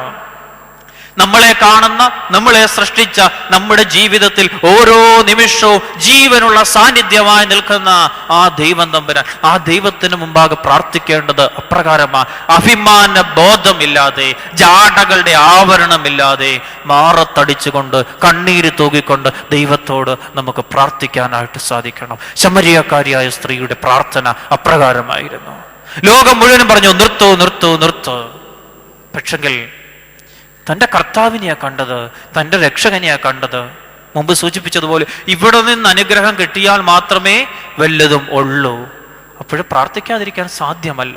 നമ്മൾ പ്രാർത്ഥിക്കാൻ മടി കാണിക്കുന്നുവെങ്കിൽ, അപ്രകാരം ദൈവത്തോട് പ്രാർത്ഥിക്കുവാൻ നമ്മൾ സാധിക്കാതെ മാറി നിൽക്കുന്നുവെങ്കിൽ നമുക്ക് അത്രയും രീതിയിൽ വളരാനായിട്ട് സാധിച്ചില്ല എന്ന് മാത്രമേ നമ്മൾ വിശ്വസിച്ചാൽ മതി. നമുക്ക് ആത്മീയമായിട്ട് അത്രയും വളരാൻ സാധിച്ചിട്ടില്ല. അതുകൊണ്ടാ ദൈവത്തിൻ്റെ മുമ്പാകെ നമ്മുടെ ഹൃദയങ്ങളെ തൂകുവാനായിട്ട് സാധിക്കണം. കനാന്യക്കാരിയായ സ്ത്രീ നമ്മുടെ മുമ്പാകെ ചൊല്ലിത്തരുന്ന ഒരു മന്ത്രമുണ്ട്. യേശുദമ്പുരാൻ പലരോടും ചോദിച്ചു, നിങ്ങൾ എന്നെ ആരെന്നാ പറയുന്നത്? ചിലർ പറഞ്ഞു എന്നാ ഏലിയാവ്, ചിലർ പറഞ്ഞു മോശ, ചിലർ പറഞ്ഞു ഏതോ ഒരു പ്രവാചകൻ. പലരും പല രീതിയിലും ഒപ്പിക്കൽ അവിടെ നടത്തിയത്. ഈ കനാന്യക്കാരിയായ സ്ത്രീ എന്താ പറഞ്ഞത്? യേശുവേ ദാവീദ് പുത്ര. അവക്കറിയാമായിരുന്നു എങ്ങനെ പ്രാർത്ഥിക്കണമെന്ന്, എന്ത് വിളിച്ചു പ്രാർത്ഥിക്കണമെന്ന് അവക്ക് കൃത്യമായിട്ട് അറിയാമായിരുന്നു. അവളുടെ പ്രാർത്ഥനയുടെ മേന്മ അവിടെയാണ്. എങ്ങനെ പ്രാർത്ഥിക്കണമെന്ന് അവൾക്ക് കൃത്യമായിട്ട് അറിയാമായിരുന്നു. പലപ്പോഴും നമുക്ക് അറിയാൻ പറ്റാത്തത് അതാ. എങ്ങനെ പ്രാർത്ഥിക്കണം, എന്ത് വിളിച്ച് പ്രാർത്ഥിക്കണം. വേദപുസ്തകത്തിൽ യേശുവേ ദാവീദ് പുത്ര എന്ന് വിളിച്ച് പ്രാർത്ഥിച്ച വേറൊരു മനുഷ്യനെ നമ്മൾ കാണുന്നുണ്ട്, കുരുടനായ ബർത്തിമായി. യേശു തമ്പുരാൻ അവനോടും ചോദിക്കുന്നു, നിനക്ക് എന്താ വേണ്ടേ? എനിക്ക് കണ്ണുകൾക്ക് കാഴ്ച. അവനും സൗഖ്യമായി. യേശുവേ ദാവീദ് പുത്ര എന്നോട് കരുണ തോന്നണമേ എന്ന് പറഞ്ഞ് വിളിച്ച് പ്രാർത്ഥിച്ച ഒരു മനുഷ്യൻ പോലും ദൈവത്തിൽ നിന്ന് അനുഗ്രഹം പ്രാപിക്കാതെ തിരിച്ചു പോയിട്ടില്ല. ദൈവത്തിന്റെ സന്നിധിയിലേക്ക് വരുമ്പോൾ നമുക്കും അങ്ങനെയാണ് പ്രാർത്ഥിക്കാൻ സാധിക്കേണ്ടത്. ആ ഭൃത്യമായി പ്രാർത്ഥിച്ചതുപോലെ, കനാന്യക്കാരിയായ സ്ത്രീ പ്രാർത്ഥിച്ചതുപോലെ, ജാടകളുടെ ആവരണം ഇല്ലാതെ, ദുരഭിമാനത്തിന്റെ മേലങ്കികൾ ഇല്ലാതെ, നമ്മളെ സൃഷ്ടിച്ച, നമ്മളെ തൻ്റെ ഉള്ളം കയ്യിൽ കോരിയെടുക്കുന്ന ആ സർവശക്തനായ ദൈവത്തിൻ്റെ സന്നിധിയിൽ നിന്നുകൊണ്ട് മാറത്തടിച്ചുകൊണ്ട്, യേശുവേ ദാവീദ് പുത്ര എന്നോട് കരുണ തോന്നണമേ, യേശുവേ ദാവീദ് പുത്ര എന്നോട് കരുണ തോന്നണമേ, ഹൃദയം നിറഞ്ഞുകൊണ്ട് പ്രാർത്ഥിക്കാനായിട്ട് സാധിക്കണം. നിങ്ങൾ പ്രാർത്ഥിച്ചു നോക്കുക. ദൈവം തമ്പുരാൻ നിങ്ങളുടെ ജീവിതത്തിൽ അതിഭയങ്കരമായ അത്ഭുതങ്ങൾ സൃഷ്ടിക്കും. ഞാൻ ശുശ്രൂഷ ചെയ്യുന്നത് വെണ്ണിക്കുളം ദേവാലയത്തിലാണ്. നിങ്ങൾ അവിടെ ഉള്ളവരോട് പോയി ചോദിച്ചാൽ മതി.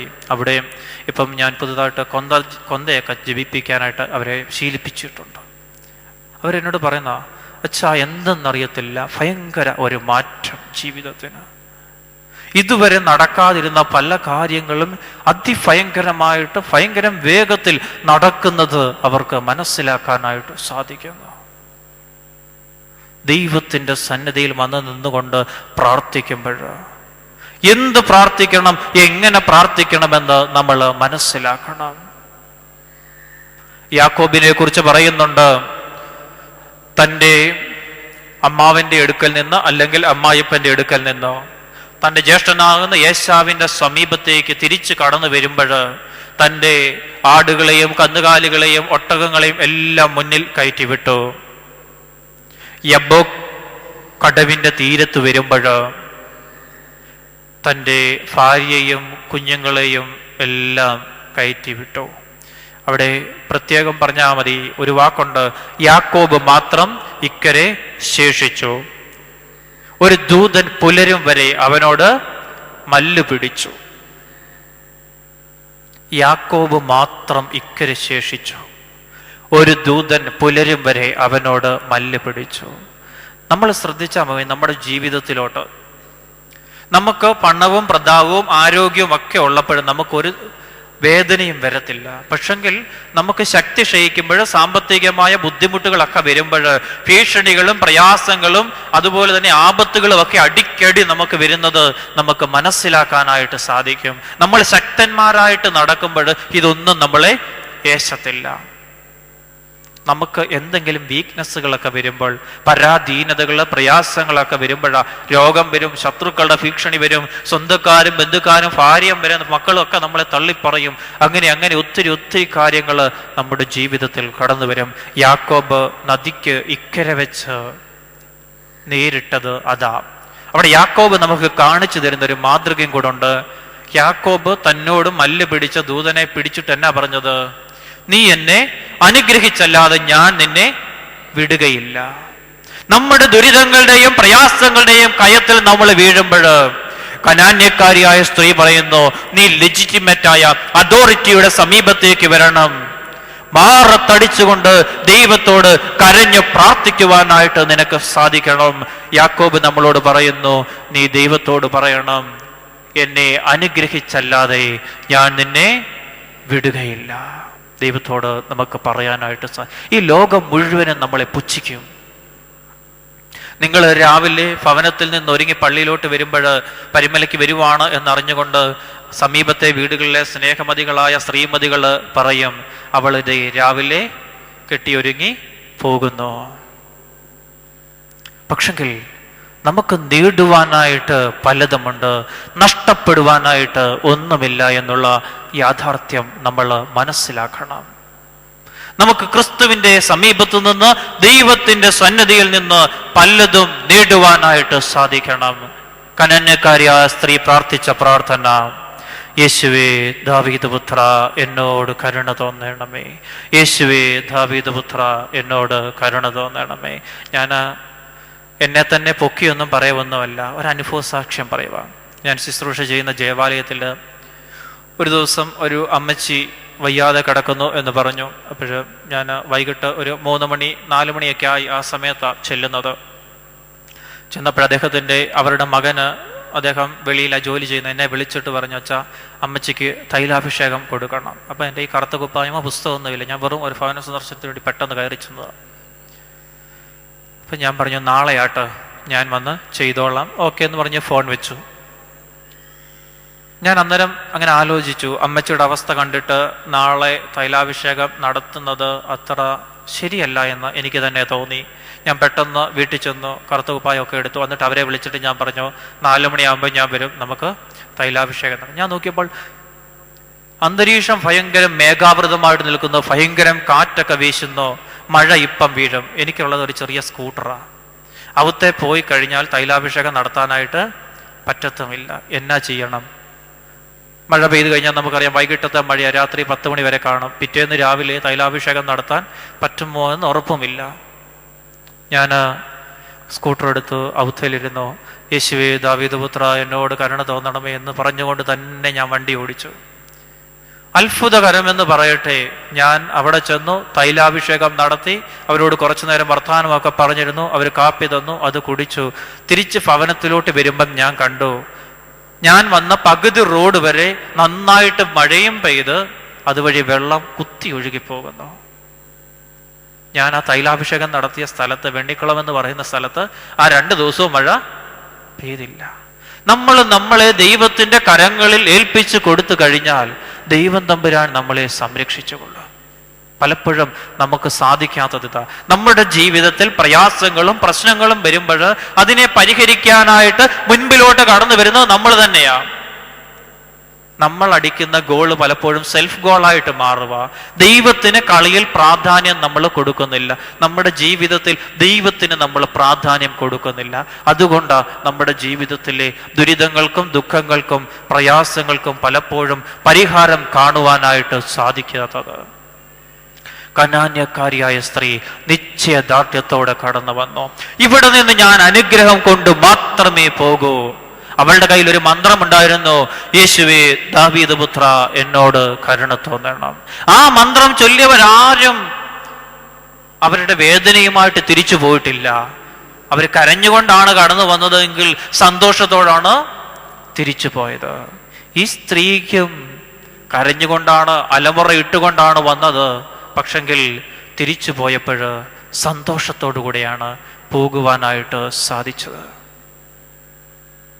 അഭിമാന ബോധം തീരെ അലട്ടാത്ത പ്രാർത്ഥന. നിങ്ങൾ ഈ കബറുങ്ക വരുമ്പോൾ നിങ്ങൾ ചെയ്യേണ്ടത് ഇതാണ്. ഞാൻ പ്രാർത്ഥിക്കുന്നത് മറ്റുള്ളവർ കാണും, അതുകൊണ്ട് ഞാൻ പ്രാർത്ഥിക്കുന്നത് മറ്റുള്ളവരുടെ മുമ്പിൽ എനിക്കെന്തോ നാണക്കേട് ഉണ്ടാക്കും എന്ന് ചിന്തിക്കാതെ, നിങ്ങൾ കാണേണ്ടത് മറ്റുള്ളവരെ അല്ല, എൻ്റെ മുൻപിൽ നിൽക്കുന്ന സർവശക്തനായ ദൈവത്തെ. ദൈവത്തോട് പ്രാർത്ഥിക്കുന്നതിന് ഫോർമാലിറ്റി ഇല്ല, ദൈവത്തോട് പ്രാർത്ഥിക്കുന്നതിന് സമയക്ലിപ്തതയില്ല. എപ്പോൾ വേണമെങ്കിലും എങ്ങനെ വേണമെങ്കിലും പ്രാർത്ഥിക്കാവുന്ന ചാലക ശക്തിയാണ് ദൈവം തമ്പുരാൻ. ആ ദൈവത്തിന്റെ മുമ്പാകെ മാറത്തടിച്ച് നിന്നുകൊണ്ട് ദൈവത്തോട് കണ്ണീര് തൂകിക്കൊണ്ട് പ്രാർത്ഥിക്കുവാനായിട്ട് നമുക്ക് സാധിക്കണം. യേശുവേ ദാവീദ് പുത്ര നീ എന്നോട് കരുണ തോന്നണം. ഏലിയാ ദീർഘദർശിയുടെ കഥ നമുക്ക് എല്ലാവർക്കും അറിയാം. തന്റെ ശത്രുക്കളുടെ മുമ്പിൽ നിന്ന് ഏലിയാ ദീർഘദർശി ഓടി.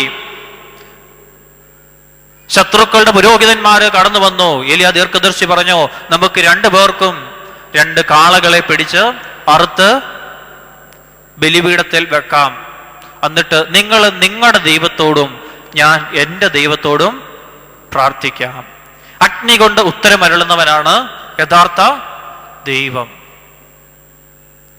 ബാലിന്റെ പുരോഹിതന്മാര് അവിടെ നിന്നുകൊണ്ട് അതിശക്തമായിട്ട് കടന്ന് മുറയിട്ടു. ഏലിയ അവരെ കളിയാക്കുന്നതൊക്കെ വേദപുസ്തകത്തിൽ നമ്മൾ വായിക്കുന്നുണ്ട്. പക്ഷെങ്കിൽ സന്ധ്യയായിട്ടും ഒരു പ്രയോജനവും ലഭിച്ചില്ല. ഏലിയ ദീർഘദർശി കാളയെ അറുത്തു, ബലിപീഠത്തിന്റെ മുകളിൽ വെച്ചു. എന്നിട്ട് പറഞ്ഞു, തൊട്ടിയിൽ വെള്ളം കോരി അതിൻ്റെ മേൽ ഒഴിക്കുക, ചാല് കീറുക, വിത്ത് വിതറുക. ഒന്ന് ആലോചിച്ച് നോക്കി. പച്ച മൃഗം, പച്ച തടിക്കഷണം, പച്ചവെള്ളം കോരി ഒഴിച്ചു, വിത്ത് ഇട്ടു. യാതൊരു കാരണവശാലും തീ കത്തിച്ചാൽ പോലും തീ കത്താനുള്ള സാധ്യതയില്ല. ഏലിയാ ദീർഘദർശി എന്താ ചെയ്തത്? സ്വർഗത്തേക്ക് നോക്കിയിട്ട് എന്നാ പ്രാർത്ഥിച്ചേ? കർത്താവേ എന്നോട് ഉത്തരം വരളണമേ, കർത്താവേ എന്നോട് ഉത്തരം വരളണമേ, കർത്താവേ എന്നോട് ഉത്തരം വരളണമേ. ആകാശത്ത് നിന്ന് അഗ്നി ഇറങ്ങി കാളയെ ദഹിപ്പിച്ചു. നമ്മൾ പ്രാർത്ഥിക്കുന്നത് ജീവനുള്ള ദൈവത്തിന് മുമ്പാകിയാ. അതുകൊണ്ട് ആ വിശുദ്ധ കുർബാനയിൽ പുരോഹിതൻ അപ്പവീഞ്ഞുകൾ ഒരുക്കി വെച്ചിട്ട് പുരോഹിതനും കുർബാനയിൽ ചൊല്ലുന്ന പ്രാർത്ഥന നിങ്ങൾ കേട്ട് കാണും. കർത്താവേ എന്നോട് ഉത്തരമരുളണമേ, കർത്താവേ എന്നോട് ഉത്തരമരുളണമേ, കർത്താവേ എന്നോട് ഉത്തരമരുളണമേ. ദൈവത്തിന്റെ തേജസ് ആകാശത്ത് നിന്ന് ഇറങ്ങി വന്ന് കർത്താവിന്റെ തിരുശരീരവും തിരുരക്തവുമായിട്ട് ഈ അപ്പവീഞ്ഞുകളെ അവിടെ മാറ്റും.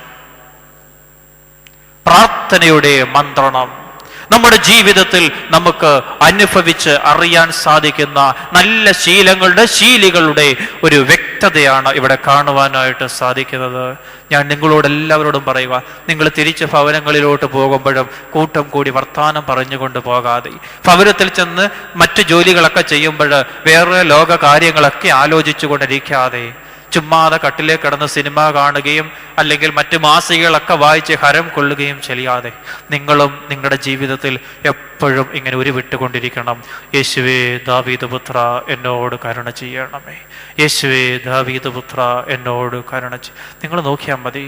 നിങ്ങൾ ഒരു ദിവസം 10 പ്രാവശ്യം കോപിക്കുന്നവരാണെങ്കിൽ നിങ്ങളുടെ കോപം അത് 2 പ്രാവശ്യമായിട്ട് മാറും. നിങ്ങളുടെ ജീവിതത്തിൽ അനേകം പ്രയാസങ്ങൾ വരുന്നവരാണോ എങ്കിൽ നിങ്ങൾ നോക്കിയാൽ മതി, ഫുൾ സ്റ്റോപ്പ് ഇട്ടതുപോലെ ആ പ്രയാസങ്ങൾ അവിടെ നിൽക്കും.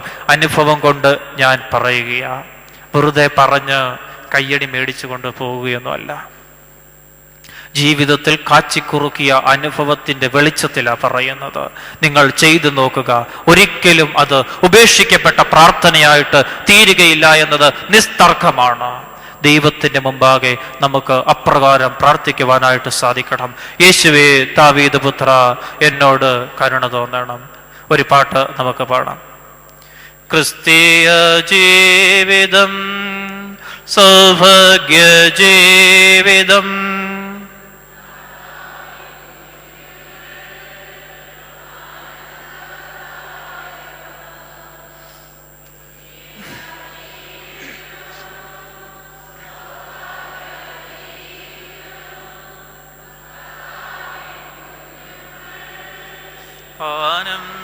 ആനന്ദദായകം.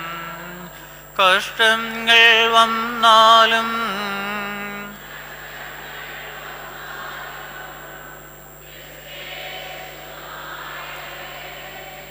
കൂട്ടാളിയിൽ,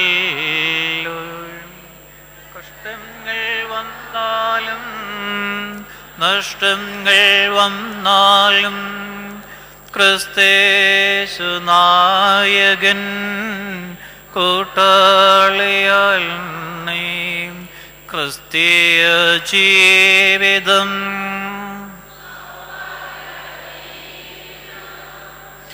കർത്താവിൻ കുഞ്ഞുങ്ങൾ കാനന്ദ. കഷ്ടങ്ങൾ വന്നാലും നഷ്ടങ്ങൾ വന്നാലും എന്നും കൂട്ടാളിയായിട്ടുള്ളത് ഒറ്റ ഒരാളേ ഉള്ളൂ, ക്രിസ്തു എന്ന് പറയുന്ന നമ്മുടെ നായകൻ. നമ്മൾ ബാങ്കിൽ കൊണ്ടുവന്ന് പണം ഇടും, എന്നിട്ട് നമ്മൾ പറയും സമ്പത്ത് കാലത്ത് തൈപത്ത് വെച്ചാൽ ആപത്ത് കാലത്ത് കാപത്ത് തിന്നാം. ഉറപ്പില്ല ആപത്ത് കാലത്ത് കാപത്ത് കാണുമോ എന്ന്. ഇവിടെ കനാന്യക്കാരിയായ സ്ത്രീയുടെ പ്രാർത്ഥനയുടെ ശൈലി നമ്മൾ പരിശോധിക്കുമ്പോൾ അവളെക്കുറിച്ച് പറയുന്നു, വ്യക്തമായ കാരണങ്ങൾ ഉള്ള അപേക്ഷ, അത് ലെജിറ്റിമേറ്റായ അതോറിറ്റിയുടെ മുമ്പിൽ അവൾ സമർപ്പിച്ചു. നിശ്ചയദാർഢ്യത്തോടെ കടന്നു വന്നുകൊണ്ട് പ്രാർത്ഥിച്ചു. അതുകൊണ്ട് അവൾക്ക് കിട്ടിയതാണ് 4ാമത്തെ കാരണം, ഇൻസ്റ്റന്റായ സൊല്യൂഷൻ. ഇൻസ്റ്റന്റായ സൊല്യൂഷൻ, ഉടനടി പരിഹാരം അവൾക്ക് കിട്ടി. ഉടനടി പരിഹാരം അവൾക്ക് കിട്ടി. യേശുദമ്പുരാൻ പലപ്പോഴും സൗഖ്യമാക്കുന്നവരോട് പലതരം കർമ്മങ്ങളൊക്കെ അനുഷ്ഠിക്കാൻ പറയും. ചിലരോട് പറയും ശീലോഹാമിൽ പോയി കഴുകുക. നയവാനോട് പറഞ്ഞു 7 പ്രാവശ്യം പോയി മുങ്ങി കുളിക്കുക. ഇവിടെ നോക്കിക്കേ, കുളിക്കാനും പറഞ്ഞില്ല, നനയ്ക്കാനും പറഞ്ഞില്ല, പോകാനും പറഞ്ഞില്ല. ഇൻസ്റ്റന്റായ പരിഹാരം, ഇൻസ്റ്റന്റ് സൊല്യൂഷൻ, ഉടനടിയായിരുന്നു തീരുമാനം. സ്ത്രീയെ, നിന്റെ വിശ്വാസം വലിയത്, നിന്റെ ആഗ്രഹം പോലെ നിനക്ക് ഇപ്പോൾ സംഭവിക്കും. അവൾ പോലും വിശ്വസിച്ചിട്ടില്ലായിരിക്കും, ഒരുപക്ഷെ വീട്ടിൽ ചെന്ന് നോക്കിയിട്ടായിരിക്കും അത് ഉറപ്പിച്ചത്. ദൈവത്തെ വിളിക്കേണ്ട രീതിയിൽ വിളിച്ചാൽ, വിളിക്കേണ്ടടുത്ത് വെച്ച് വിളിച്ചാൽ, ഉറപ്പോട് വിശ്വസിച്ചുകൊണ്ട് വിളിച്ചാൽ അത് ഒരിക്കലും നഷ്ടമാകുകയില്ല എന്ന് വേദപുസ്തകം നമ്മളോട് സാക്ഷിക്കുന്നു. യേശുദമ്പുരാൻ പറയുന്നുണ്ട്, കടുകുമണിയോളം വിശ്വാസമുണ്ട് എങ്കിൽ എന്ത് സംഭവിക്കുമെന്ന്? ഈ മലയോട് അങ്ങോട്ട് പോകാൻ പറഞ്ഞാൽ അതങ്ങ് പൊക്കോളും. കടുകുമണിയോളം വിശ്വാസമുണ്ടെങ്കിൽ, അപ്പൊ നമുക്ക് മലയെ മാറ്റാൻ സാധിക്കുന്നില്ല എങ്കിൽ നമ്മുടെ വിശ്വാസം എത്രമാത്രമാ? അതിൻ്റെ 10,000-1 പോലും വരത്തില്ല. ഇൻസ്റ്റന്റായ സൊല്യൂഷൻ പ്രാപിക്കുവാനായിട്ട് ആ സ്ത്രീക്ക് സാധിച്ചു. അവളുടെ ആഗ്രഹം അത് വളരെ വർഷങ്ങൾ കൊണ്ടുള്ള ആഗ്രഹമായിരുന്നു. അത് നേടണമെന്നുള്ളത് വളരെ വർഷക്കാലത്തെ അവളുടെ പരിശ്രമമായിരുന്നു. ഒരു മകളെ കാണത്തുള്ളൂ, അതിന് ഇങ്ങനെ ഒരു അസുഖം വന്നു. ഈ ലോകത്തെ ഒരു ശക്തിയെ കൊണ്ടും അത് മാറ്റാനായിട്ട് സാധിക്കുന്നില്ല. പലരുടെയും സമീപത്ത് പോയി വഞ്ചിക്കപ്പെട്ടു, അല്ലെങ്കിൽ തെറ്റിദ്ധരിക്കപ്പെട്ടു. ഒന്നിനും പരിഹാരം കാണുവാനായിട്ട് സാധിച്ചില്ല. നിറഞ്ഞ മിഴികളോടെ കടന്നു വരുന്നു. അപ്പോഴാണ് ആരോ പറഞ്ഞത്, ക്രിസ്തു എന്ന് പറയുന്ന ഒരാൾ കടന്നു പോകുന്നു. അവൻ്റെ അടുക്ക് ചെന്ന് പറഞ്ഞാൽ ചിലപ്പോൾ പരിഹാരം കിട്ടും. ക്രിസ്തുവിനെ കണ്ടപ്പോൾ അവൾക്ക് ഉറച്ച വിശ്വാസം വന്നു, ഇവിടെ നിന്നത് സാധിക്കും. അവൾ ആ നിശ്ചയദാർഢ്യത്തോടെ കടന്നു വന്നത്. അവൾക്കതുകൊണ്ട് ഇൻസ്റ്റന്റ് സൊല്യൂഷൻ, പെട്ടെന്ന് ഉടനടിയ പരിഹാരം കിട്ടിയത്. നമ്മുടെ ജീവിതത്തിൽ നമുക്ക് പലപ്പോഴും കാണാനായിട്ട് സാധിക്കും. ഞാൻ എപ്പോഴും അത് പറയാറുണ്ട്, എൻ്റെ ജീവിതത്തിൽ മല പോലെ വരുന്നത് എലി പോലെ എൻ്റെ ജീവിതത്തിൽ എപ്പോഴും പോകും. ഞാൻ വലിയതായിട്ട് ബേജാറാവും, ദൈവം തമ്പുരാനെ ഇതിങ്ങനാണല്ലോ, എന്നെ കൊണ്ട് ഇതൊന്നും പരിഹരിക്കാനായിട്ട് സാധ്യമല്ല. ഞാൻ ഓരോ കാര്യങ്ങളും ഇടവക ശുശ്രൂഷയിലാണെങ്കിലും കുടുംബ ജീവിതത്തിലാണെങ്കിലും സാമ്പത്തികമായ കാര്യത്തിലൊക്കെ ആണെങ്കിലും ഞാൻ ദൈവത്തോട് ഇങ്ങനെ തന്നെ പറയും, ദൈവമേ എൻ്റെ കയ്യിൽ ഇത്രയും പൈസയൊന്നുമില്ല, ഇത് ചെയ്യാനായിട്ട് പരിഹരിക്കാനായിട്ട് എന്നെ കൊണ്ട് ഇതിനുള്ള കഴിവില്ല. ഞാൻ ദൈവത്തോട് എപ്പോഴും പറയും. പക്ഷെങ്കിൽ ഞാൻ എപ്പോഴും കാണുന്ന ഒരു വലിയ യാഥാർത്ഥ്യം, ഈ മല പോലെ നിൽക്കുന്ന മഹാമേരുവായിട്ട് നിൽക്കുന്ന പ്രശ്നം അത് എലി പോലെ അങ്ങ് പോകും. എനിക്കൊരു പോറലും ഏൽപ്പിക്കത്തില്ല. എൻ്റെ ജീവിതത്തിൽ അതൊരു പ്രശ്നമായിട്ട് ഒരിക്കലും കടന്നു വന്നിട്ടുമില്ല. ഞാൻ എപ്പോഴും അത് ചിന്തിക്കാറുണ്ട്. ദൈവത്തോട് നമ്മൾ ഹൃദയംഗമായിട്ട് പ്രാർത്ഥിച്ചാൽ മതി. കണ്ണുനീര് അപേക്ഷയ്ക്ക് വേണമെന്ന സഭാപിതാക്കന്മാര് പറയുന്നത്. കണ്ണുനീരിനെ കവച്ച് വെക്കാൻ കർത്താവിനെ കൊണ്ട് ഒരിക്കലും സാധ്യമല്ല. യേശുവിന്റെ മുമ്പാകെ ആരെങ്കിലും കരഞ്ഞുകൊണ്ട് വന്ന് പ്രാർത്ഥിച്ചിട്ട് അവർക്ക് ഉത്തരം കിട്ടാതെ പോയതായിട്ട് ഈ വേദപുസ്തകത്തിൽ എവിടെങ്കിലും രേഖപ്പെടുത്തിയിട്ടുണ്ടോ? ക്രൂശി കിടന്നവനോട് പോലും എന്താ പറഞ്ഞത്? ക്രൂശി കിടക്കുന്ന മനുഷ്യൻ ഇനി സൗഖ്യം വേണ്ട, പണം വേണ്ട, ഒന്നും വേണ്ട, അവൻ മരിക്കാൻ പോകും. അവനോട് എന്നാ പറഞ്ഞത്? നിനക്ക് പർദീസ. അതാ ഞാൻ സൂചിപ്പിച്ചത്. ദൈവത്തിന്റെ മുമ്പാകെ നിറഞ്ഞ മിഴികളോടും തുളുമ്പുന്ന ഹൃദയത്തോടും കടന്നു വരാനായിട്ട് പഠിക്കണം.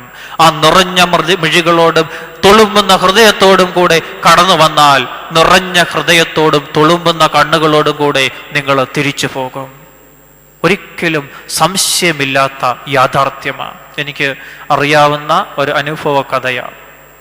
ഒരു മനുഷ്യൻ, അദ്ദേഹം വളരെ സാമ്പത്തികമായിട്ട് ബുദ്ധിമുട്ടൊക്കെ ഉള്ള ആളാണ്. അദ്ദേഹത്തിൻ്റെ ഭാര്യ ഗൾഫിൽ ജോലിയായിരുന്നു, ചെറിയൊരു ജോലിയൊക്കെ ഉള്ളായിരുന്നു. ആ സമയത്ത് പെട്ടെന്ന് അവർക്കെന്തോ അസുഖം വന്നു, ആശുപത്രിയിൽ കയറ്റി വെന്റിലേറ്ററിലായി. അത് കഴിഞ്ഞ് ഡോക്ടർമാർ പറഞ്ഞു ഇനിയും തിരിച്ച് ജീവിതത്തിലോട്ട് വരാൻ സാധ്യതയൊന്നുമില്ല. ആ മനുഷ്യന് പെട്ടെന്ന് കുളിച്ച് ഒരുങ്ങി. അപ്പോഴൊരു 2 മണിയൊക്കെ ആയി ഉച്ചയ്ക്ക് ഇതറിഞ്ഞിട്ട്. അദ്ദേഹം കുളിച്ച് ഒരുങ്ങി ബസ് കയറി പരിമലയിൽ വന്നു. ഈ ഖബറിന്റെ അവിടോട്ട് വന്ന് ഒറ്റക്കിടപ്പ. വൈകിട്ടൊരു 8 മണിയായപ്പോൾ അദ്ദേഹത്തെ ആൾക്കാർ വന്ന് വിളിച്ചിട്ട് പറഞ്ഞു ഭാര്യയ്ക്ക് ബോധം വന്നു. അതിനുശേഷം അദ്ദേഹം എഴുന്നേറ്റത്. അവരെപ്പോഴും അത് കഴിഞ്ഞ് ആ സ്ത്രീ ആണെന്നുണ്ട് ഇപ്പോഴ് ഓടിച്ചാടി നടക്കുന്നു, വീട്ടിലെ കാര്യങ്ങളെല്ലാം ചെയ്യുന്നു. അത്ര അസുഖത്തിൽ നിന്നൊക്കെ ഏതാണ്ട് പരിപൂർണമായ വിമുക്തി പ്രാപിച്ചു. മരിച്ചു എന്ന് പറഞ്ഞ് പള്ളിയിൽ കല്ലറ വരെ വെട്ടാനായിട്ട് തുടങ്ങിയ ആളാ. അതാ ഞാൻ പറഞ്ഞ കണ്ണുനീരോടുകൂടെ പ്രാർത്ഥിക്കുവാനായിട്ട് ശീലിക്കണം. നിറഞ്ഞ മിഴികളോടും തുളുമ്പുന്ന ഹൃദയത്തോടും കൂടെ ഈ ഖബറിന്റെ സന്നിധിയിലേക്ക് വരാനായിട്ട് നിങ്ങൾക്ക് സാധിക്കണം. ആ നിറഞ്ഞ മിഴികളോടെ നമ്മളെല്ലാം കാണുന്ന, നമ്മളെല്ലാം സ്നേഹിക്കുന്ന നമ്മുടെ ആ പരിമല പുണ്യവാളനോട് നമുക്ക് നമ്മുടെ ആവശ്യങ്ങളെ സമർപ്പിച്ചുകൊണ്ട് പ്രാർത്ഥിക്കുവാൻ സാധിച്ചാൽ അത് ഒരിക്കലും ഒരിക്കലും ഒരിക്കലും നിഷേധിക്കപ്പെടുന്ന ഒന്നായിട്ട് തീരുകയില്ല. ഉടനടി പരിഹാരം. യാക്കോബ് പറഞ്ഞ വാക്ക്, നീ എന്നെ അനുഗ്രഹിച്ചല്ലാതെ ഞാൻ നിന്നെ വിടുകയില്ല. നമ്മുടെ ജീവിതത്തിൽ ദൈവം തമ്പുരാൻ എന്നും ജീവിക്കുന്ന സാന്നിധ്യമായിട്ട് ഇരിക്കുന്നുവെന്ന് ലോകത്തിന് വെളിപ്പെടുത്തുവാനായിട്ട് നമുക്ക് സാധിക്കും. ഞാൻ എപ്പോഴും പറയുന്ന ഒരു കാര്യം കൂടെ പറഞ്ഞുകൊണ്ട് എൻ്റെ ഈ ധ്യാനം ഞാൻ ഉപസംഹരിച്ചു കൊള്ളാം. ഇന്ന് നമ്മൾ ഈ ലോകത്ത്, ഞാൻ മുമ്പ് സൂചിപ്പിച്ചതുപോലെ ഞാൻ ആരെയും കളിയാക്കുക കുറ്റപ്പെടുത്തുകയൊന്നും അല്ല, എങ്കിലും ഒരു സത്യം പറഞ്ഞു എന്ന് മാത്രമേ ഉള്ളൂ. നമ്മൾ ഇന്ന് ഈ റോഡിൽ കൂടെ ഒക്കെ പോകുമ്പോൾ കാണാറുണ്ട്, ഇന്നിടത്ത് സുവിശേഷ യോഗം നടക്കുന്നു, വന്ന് പ്രാർത്ഥിച്ചാൽ രോഗശാന്തി, ഔഷധം എന്തൊക്കെയാ അങ്ങനെയൊക്കെയൊക്കെ കിട്ടും എന്നൊക്കെ. പക്ഷെങ്കിൽ നിങ്ങൾ ഇവിടെ ഇരിക്കുന്ന എല്ലാവർക്കും ഒരു അനുഭവ സാക്ഷ്യമെങ്കിലും പറയാനുണ്ട് പരിശുദ്ധനായ പരിമല തിരുമേനിയുടെ ഖബറിൽ വന്ന് പ്രാർത്ഥിച്ചതിൻ്റെ. പക്ഷെങ്കിൽ പരിമല തിരുമേനി ആരോടെങ്കിലും പറഞ്ഞിട്ടുണ്ടോ ഞാൻ പ്രാർത്ഥിച്ചത് കൊണ്ട് ഇന്നയാൾക്ക് സൗഖ്യം കിട്ടിയെന്ന്? പരിമല തിരുമേനി ഒരിടത്ത് പോലും എഴുതി വെച്ചിട്ടില്ല ഞാൻ പ്രാർത്ഥിച്ചത് കൊണ്ട് ഇന്നയാൾക്ക് ഇന്ന ഗുണം കിട്ടിയെന്ന്. എനിക്കോ നിങ്ങൾക്കോ ആയിരുന്നു ഈ താലന്ത് ഉണ്ടായിരുന്നത് എങ്കിൽ എന്തായിരുന്നു സംഭവിക്കാൻ പോകുന്നത്? കേരളത്തിന്റെ പകുതി നമ്മൾ വാങ്ങിക്കൂട്ടിയേനെ. ആത്മീയമായിട്ട് ദൈവത്തിൻ്റെ സന്നിധിയിൽ ദൈവത്തെ മുഖാമുഖം ദർശിച്ചവനായ പരിശുദ്ധനായ പിതാവാണ് പരിശുദ്ധ പരിമല തിരുമേനി.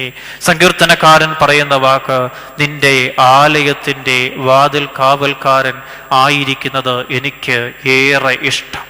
ഈ ഖബറിന്റെ സന്നിധിയിൽ വന്ന് അരമണിക്കൂറോ 1 മണിക്കൂറോ നിങ്ങൾ ചെലവഴിച്ചുവെങ്കിൽ അതൊരിക്കലും നിങ്ങളുടെ ജീവിതത്തിൽ ഒരു നഷ്ടമായി, അല്ലെങ്കിൽ നിങ്ങളുടെ ജീവിതത്തിൽ എന്തൊക്കെയോ ദോഷമായത് ആയി എന്ന് ആരും വിശ്വസിക്കാനായിട്ട്, വിചാരിക്കാനായിട്ട്, അങ്ങനെ ചിന്തിക്കാനായിട്ട് പാടില്ല. മറിച്ച് ഇവിടെ ഇരിക്കുന്നത് നിങ്ങൾക്ക് വലിയൊരു പ്രോഫിറ്റ്. നിങ്ങൾ നോക്കിയാൽ മതി, ഇവിടെ ഇരിക്കുമ്പോൾ കിട്ടുന്ന ശാന്തത ഈ വെളിയിലോട്ടിറങ്ങിയാൽ നിങ്ങൾക്ക് കിട്ടണമെന്ന് ഇല്ല. നിങ്ങൾ 2 or 3 പ്രാവശ്യം അടുപ്പിച്ച് വന്ന് ഇവിടെ പ്രാർത്ഥിച്ചാൽ മതി. 4ാമത്തെ പ്രാവശ്യം നിങ്ങളുടെ കാലുകൾ തന്നെ ഇങ്ങ് എത്തിക്കൊള്ളും. ദൈവത്തിൻ്റെ മുമ്പാകെ പ്രാർത്ഥിക്കുമ്പോൾ കണ്ണുനീര് അപേക്ഷയ്ക്ക് വേണം. കണ്ണുനീരിനെ കവച്ചു വെക്കാനായിട്ട് കർത്താവിന് ഒരിക്കലും സാധ്യമല്ല. കനാന്യക്കാരിയായ സ്ത്രീ നമ്മുടെ മുമ്പാകെ കാണിച്ചു തരുന്ന സാക്ഷ്യം. അവൾ പറയുന്നു, ഞാൻ ദൈവത്തിന് മുമ്പാകെ വന്നത് വ്യക്തമായ കാരണങ്ങളുമായിട്ടാണ് ദൈവത്തിന് മുമ്പാകെ വന്നത്. എൻ്റെ അപേക്ഷയ്ക്ക് വ്യക്തമായ കാര്യങ്ങൾ ഉണ്ടായിരുന്നു, അടിസ്ഥാനപരമായിരുന്നു എൻ്റെ അപേക്ഷകൾ. അതുപോലെ തന്നെ ഞാൻ എൻ്റെ അപേക്ഷകൾ സമർപ്പിച്ചത് മറ്റാരുടെയും സന്നിധിയിലല്ല, മറ്റു പലരുടെയും മുൻപാകെ അല്ല പോയത്. സമർപ്പിക്കേണ്ടടുത്ത് ആ ലെജിറ്റിമേറ്റായ അതോറിറ്റിയുടെ മുമ്പാകെ ഞാൻ എൻ്റെ പ്രാർത്ഥനകളെ, യാചനകളെ, ആവശ്യങ്ങളെ സമർപ്പിച്ചപ്പോൾ ഞാൻ ഒന്ന് മനസ്സിൽ വിചാരിച്ചു, ഇവിടെ നിന്ന് അനുഗ്രഹം കൊണ്ട് മാത്രമേ ഞാൻ പോകൂ. ഇവിടെ നിന്ന് അനുഗ്രഹം കിട്ടിയില്ല എങ്കിൽ ഈ ലോകത്തിൽ ഒരിടത്തു നിന്നും എനിക്ക് അനുഗ്രഹം കിട്ടുകയില്ല. ഇവിടെ നിന്ന് എൻ്റെ പ്രശ്നം പരിഹരിക്കപ്പെട്ടില്ല എങ്കിൽ ഈ ലോകത്തിൽ ഒരിടത്തു നിന്നും എൻ്റെ പ്രശ്നം പരിഹരിക്കപ്പെടുകയില്ല. ഇവിടെ ഇരിക്കുമ്പോഴും നിങ്ങൾ ഹൃദയത്തിൽ കുറിച്ചിടേണ്ടത് അതാണ്. ദൈവത്തോട് പറയണം, പരിമല തിരുമേനിയോട് പറയണം, തിരുമേനി ഇവിടുന്ന് കൈയൊഴിഞ്ഞു കഴിഞ്ഞാൽ എനിക്ക് വേറെ അത്താണി ഇല്ല. ഇവിടെ നിന്ന് എന്നെ മാറ്റി നിർത്തിക്കഴിഞ്ഞാൽ വേറെ ഒരു സങ്കേത സ്ഥലം എനിക്ക് ഇല്ല. എൻ്റെ അവസാനത്തെ അത്താണിയാണ് ഇത്. എന്നെ കൈവിടാനായിട്ട് ഒരിക്കലും ഇടയാകരുത് എന്ന് നിറഞ്ഞ മിഴികളോടെ തുളുമ്പുന്ന ഹൃദയത്തോടുകൂടെ പറയണം. കനാനക്കാരിയായ സ്ത്രീ നമ്മളോട് പറയുന്നു, അങ്ങനെ നീ പറഞ്ഞാൽ നിനക്ക് ദൈവം തമ്പുരാൻ ഉടനടി പരിഹാരം ദൈവം തമ്പുരാൻ അത് ഉറപ്പായിട്ടും നിനക്ക് നൽകുമെന്ന് കനാന്യക്കാരിയായ സ്ത്രീ നമ്മളോട് അവളുടെ ജീവിതം കൊണ്ട് സാക്ഷീകരിച്ച് പറയുന്നു. ഉടനടി ദൈവം തമ്പുരാൻ നമ്മുടെ ജീവിതത്തിൽ പരിഹാരം നൽകുമെന്ന് വിശ്വസിക്കാം. നമുക്ക് നമ്മുടെ ഹൃദയത്തെ ദൈവത്തിൻ്റെ സന്നിധിയിലേക്ക് പകരാം. ഒരു പാട്ടോടെ നമുക്ക് പാടാം. ഇത്ര നല്ലിടയൻ ഉത്തമ സ്നേഹിതൻ നിത്യനാം രാജവേൻ കൂട്ടാൻ. ഇത്ര നല്ലിടയേ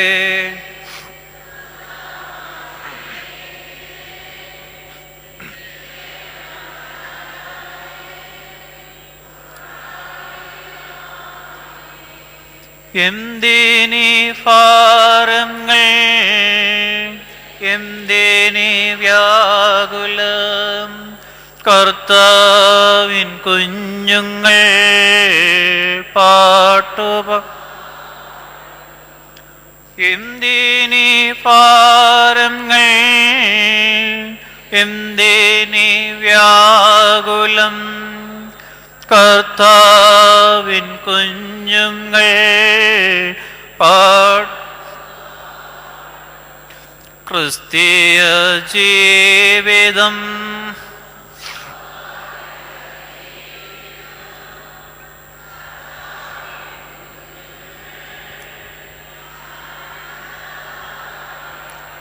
എത്ര നല്ല ഇടയനാണ് നമ്മുടെ കർത്താവ്, നമ്മുടെ നിത്യനായ രാജാവ്. നമുക്കും പറയാനായിട്ട് സാധിക്കണം, എത്ര ദുഃഖങ്ങൾ വന്നാലും പ്രയാസങ്ങൾ വന്നാലും പ്രശ്നങ്ങൾ വന്നാലും കർത്താവിൻ കുഞ്ഞുങ്ങൾ പാട്ടുപാടും, ദൈവത്തിന് സ്തുതി അർപ്പിച്ചുകൊണ്ടേ ഇരിക്കും. ഞാൻ എപ്പോഴും പ്രസംഗിക്കുമ്പോൾ പറയാറുണ്ട്, നിങ്ങൾ പണക്കാരാകാൻ വേണ്ടി പ്രാർത്ഥിക്കരുത്, നിങ്ങൾ പ്രാർത്ഥിച്ചുകൊണ്ടേയിരിക്കുക. നിങ്ങൾ അവസാനം നോക്കുമ്പോൾ നിങ്ങൾ പണക്കാരാവും. നിങ്ങൾ സമ്പത്ത് കിട്ടാനായിട്ട് രോഗസൗഖ്യം കിട്ടാനായിട്ട് പ്രാർത്ഥിക്കരുത്, പ്രാർത്ഥിച്ചുകൊണ്ടേയിരിക്കുക. രോഗസൗഖ്യം സമ്പത്ത് ദൈവം തമ്പുരാൻ നിങ്ങൾക്ക് തരും. കനാന്യക്കാരിയായ സ്ത്രീ കാണിച്ചു തന്ന മാർഗ ജാടകളില്ലാതെ പ്രാർത്ഥിക്കാനായിട്ട് സാധിക്കണം. ദുരഭിമാനത്തിന്റെ മേലങ്കകളില്ലാതെ അഭിമാന ബോധത്തെ ദൂരത്താക്കി വെച്ചുകൊണ്ട് നമ്മുടെ ആ സർവശക്തനായ ദൈവത്തിന്റെ മുമ്പാകെ നിന്നുകൊണ്ട് മാറത്ത് അടിച്ചുകൊണ്ട് കണ്ണിൽ കണ്ണുനീരും മനസ്സിൽ തെളിനീരുമായി നിന്നുകൊണ്ട് ദൈവത്തോട് പ്രാർത്ഥിക്കുവാനായിട്ട് സാധിക്കണം. എല്ലാവരും വിഴികളെ പൂട്ടാം, ഹൃദയങ്ങളെ ദൈവത്തിന്റെ സന്നിധിയിലേക്ക് തുറക്കാം, നമ്മുടെ ആവശ്യങ്ങളെ സർവശക്തനായ ദൈവത്തിന്റെ സന്നിധിയിലേക്ക് പകരാം. ഞങ്ങൾ കേൾക്കുന്ന, ഞങ്ങളെ ശ്രവിക്കുന്ന, ഞങ്ങളെ ഇഷ്ടപ്പെടുന്ന, ഞങ്ങളെ സ്നേഹിക്കുന്ന ഞങ്ങളുടെ സ്വർഗീയ പിതാവേ, വിവിധമാകുന്ന ആവശ്യങ്ങളാൽ ഭാരങ്ങളാൽ പ്രയാസങ്ങളാലാണ് ഞങ്ങൾ നിന്റെ സന്നിധിയിലേക്ക് കടന്നു വന്നത്. നീയല്ലാതെ ഞങ്ങൾക്ക് മറ്റൊരു ദൈവമില്ല എന്ന് ഞങ്ങൾ വിശ്വാസത്തോടെ ഉറച്ചു പറയുന്നു. കർത്താവേ, നീ അനുഗ്രഹിച്ചില്ല എങ്കിൽ ഈ ലോകത്തിൽ ഞങ്ങൾക്ക് അനുഗ്രഹം തരുവാൻ പറ്റുന്ന ഒരു ശക്തി പോലും ഇല്ല എന്ന് ഞങ്ങൾ ഉറപ്പിച്ചു പറയുന്നു. യേശുവേ, ദാവീദ് പുത്ര, നീ ഞങ്ങളെ അനുഗ്രഹിക്കുമാറാവണമേ.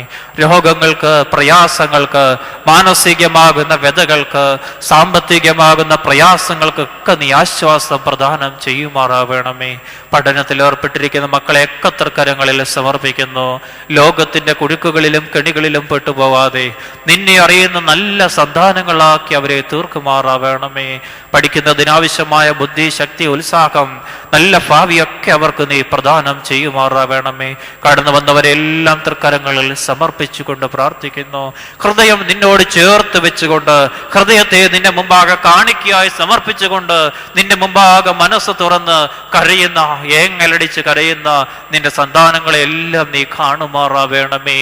അവരുടെ ഞങ്ങളുടെ നിറഞ്ഞ മൊഴികളും തുളുമ്പുന്ന ഹൃദയങ്ങളും നീ കാണണമേ. അവർ ഇവിടെ നിന്ന് കടന്നു പോകുമ്പോൾ, വീണ്ടും നിന്റെ സന്നിധിയിലേക്ക് കടന്നു വരുമ്പോൾ കർത്താവേ, തുളുമ്പുന്ന കണ്ണുകളും നിറഞ്ഞ ഹൃദയവുമായിട്ട് അവർ നിന്റെ സന്നിധിയിലേക്ക് കടന്നു വരുമാറാവണമേ. ധ്യാനത്തിന് ഞങ്ങൾ നിന്നെ സ്തുതിക്കുന്നു കർത്താവേ. പുതിയ വർഷം കടന്നു വരുന്നു. അതുപോലെ തന്നെ ഞങ്ങൾക്ക് നിന്റെ തിരുപ്പിറവയുടെ പുതിയ ആശയങ്ങൾ കടന്നു വരുന്നു. ദൈവമേ, നീ ഞങ്ങളുടെ മേൽ ആവസിക്കുമാറാവണമേ. നിന്റെ പരിശുദ്ധ റൂഹായെ ഞങ്ങളുടെ മേൽ പകരുമാറാവണമേ. ഞങ്ങളുടെ ജീവിതത്തിൽ വലിയ സാന്നിധ്യമായി, വലിയ അത്ഭുതമായി ക്രിസ്തു ഇന്നും ജീവിക്കുമാറാവണമേ. ഞങ്ങൾ ഇടപെടാതെ നിനക്കും നിന്റെ പിതാവിനും പരിശുദ്ധ റൂഹായിക്കും സ്തുതിയും സ്തോത്രവും സമർപ്പിക്കും.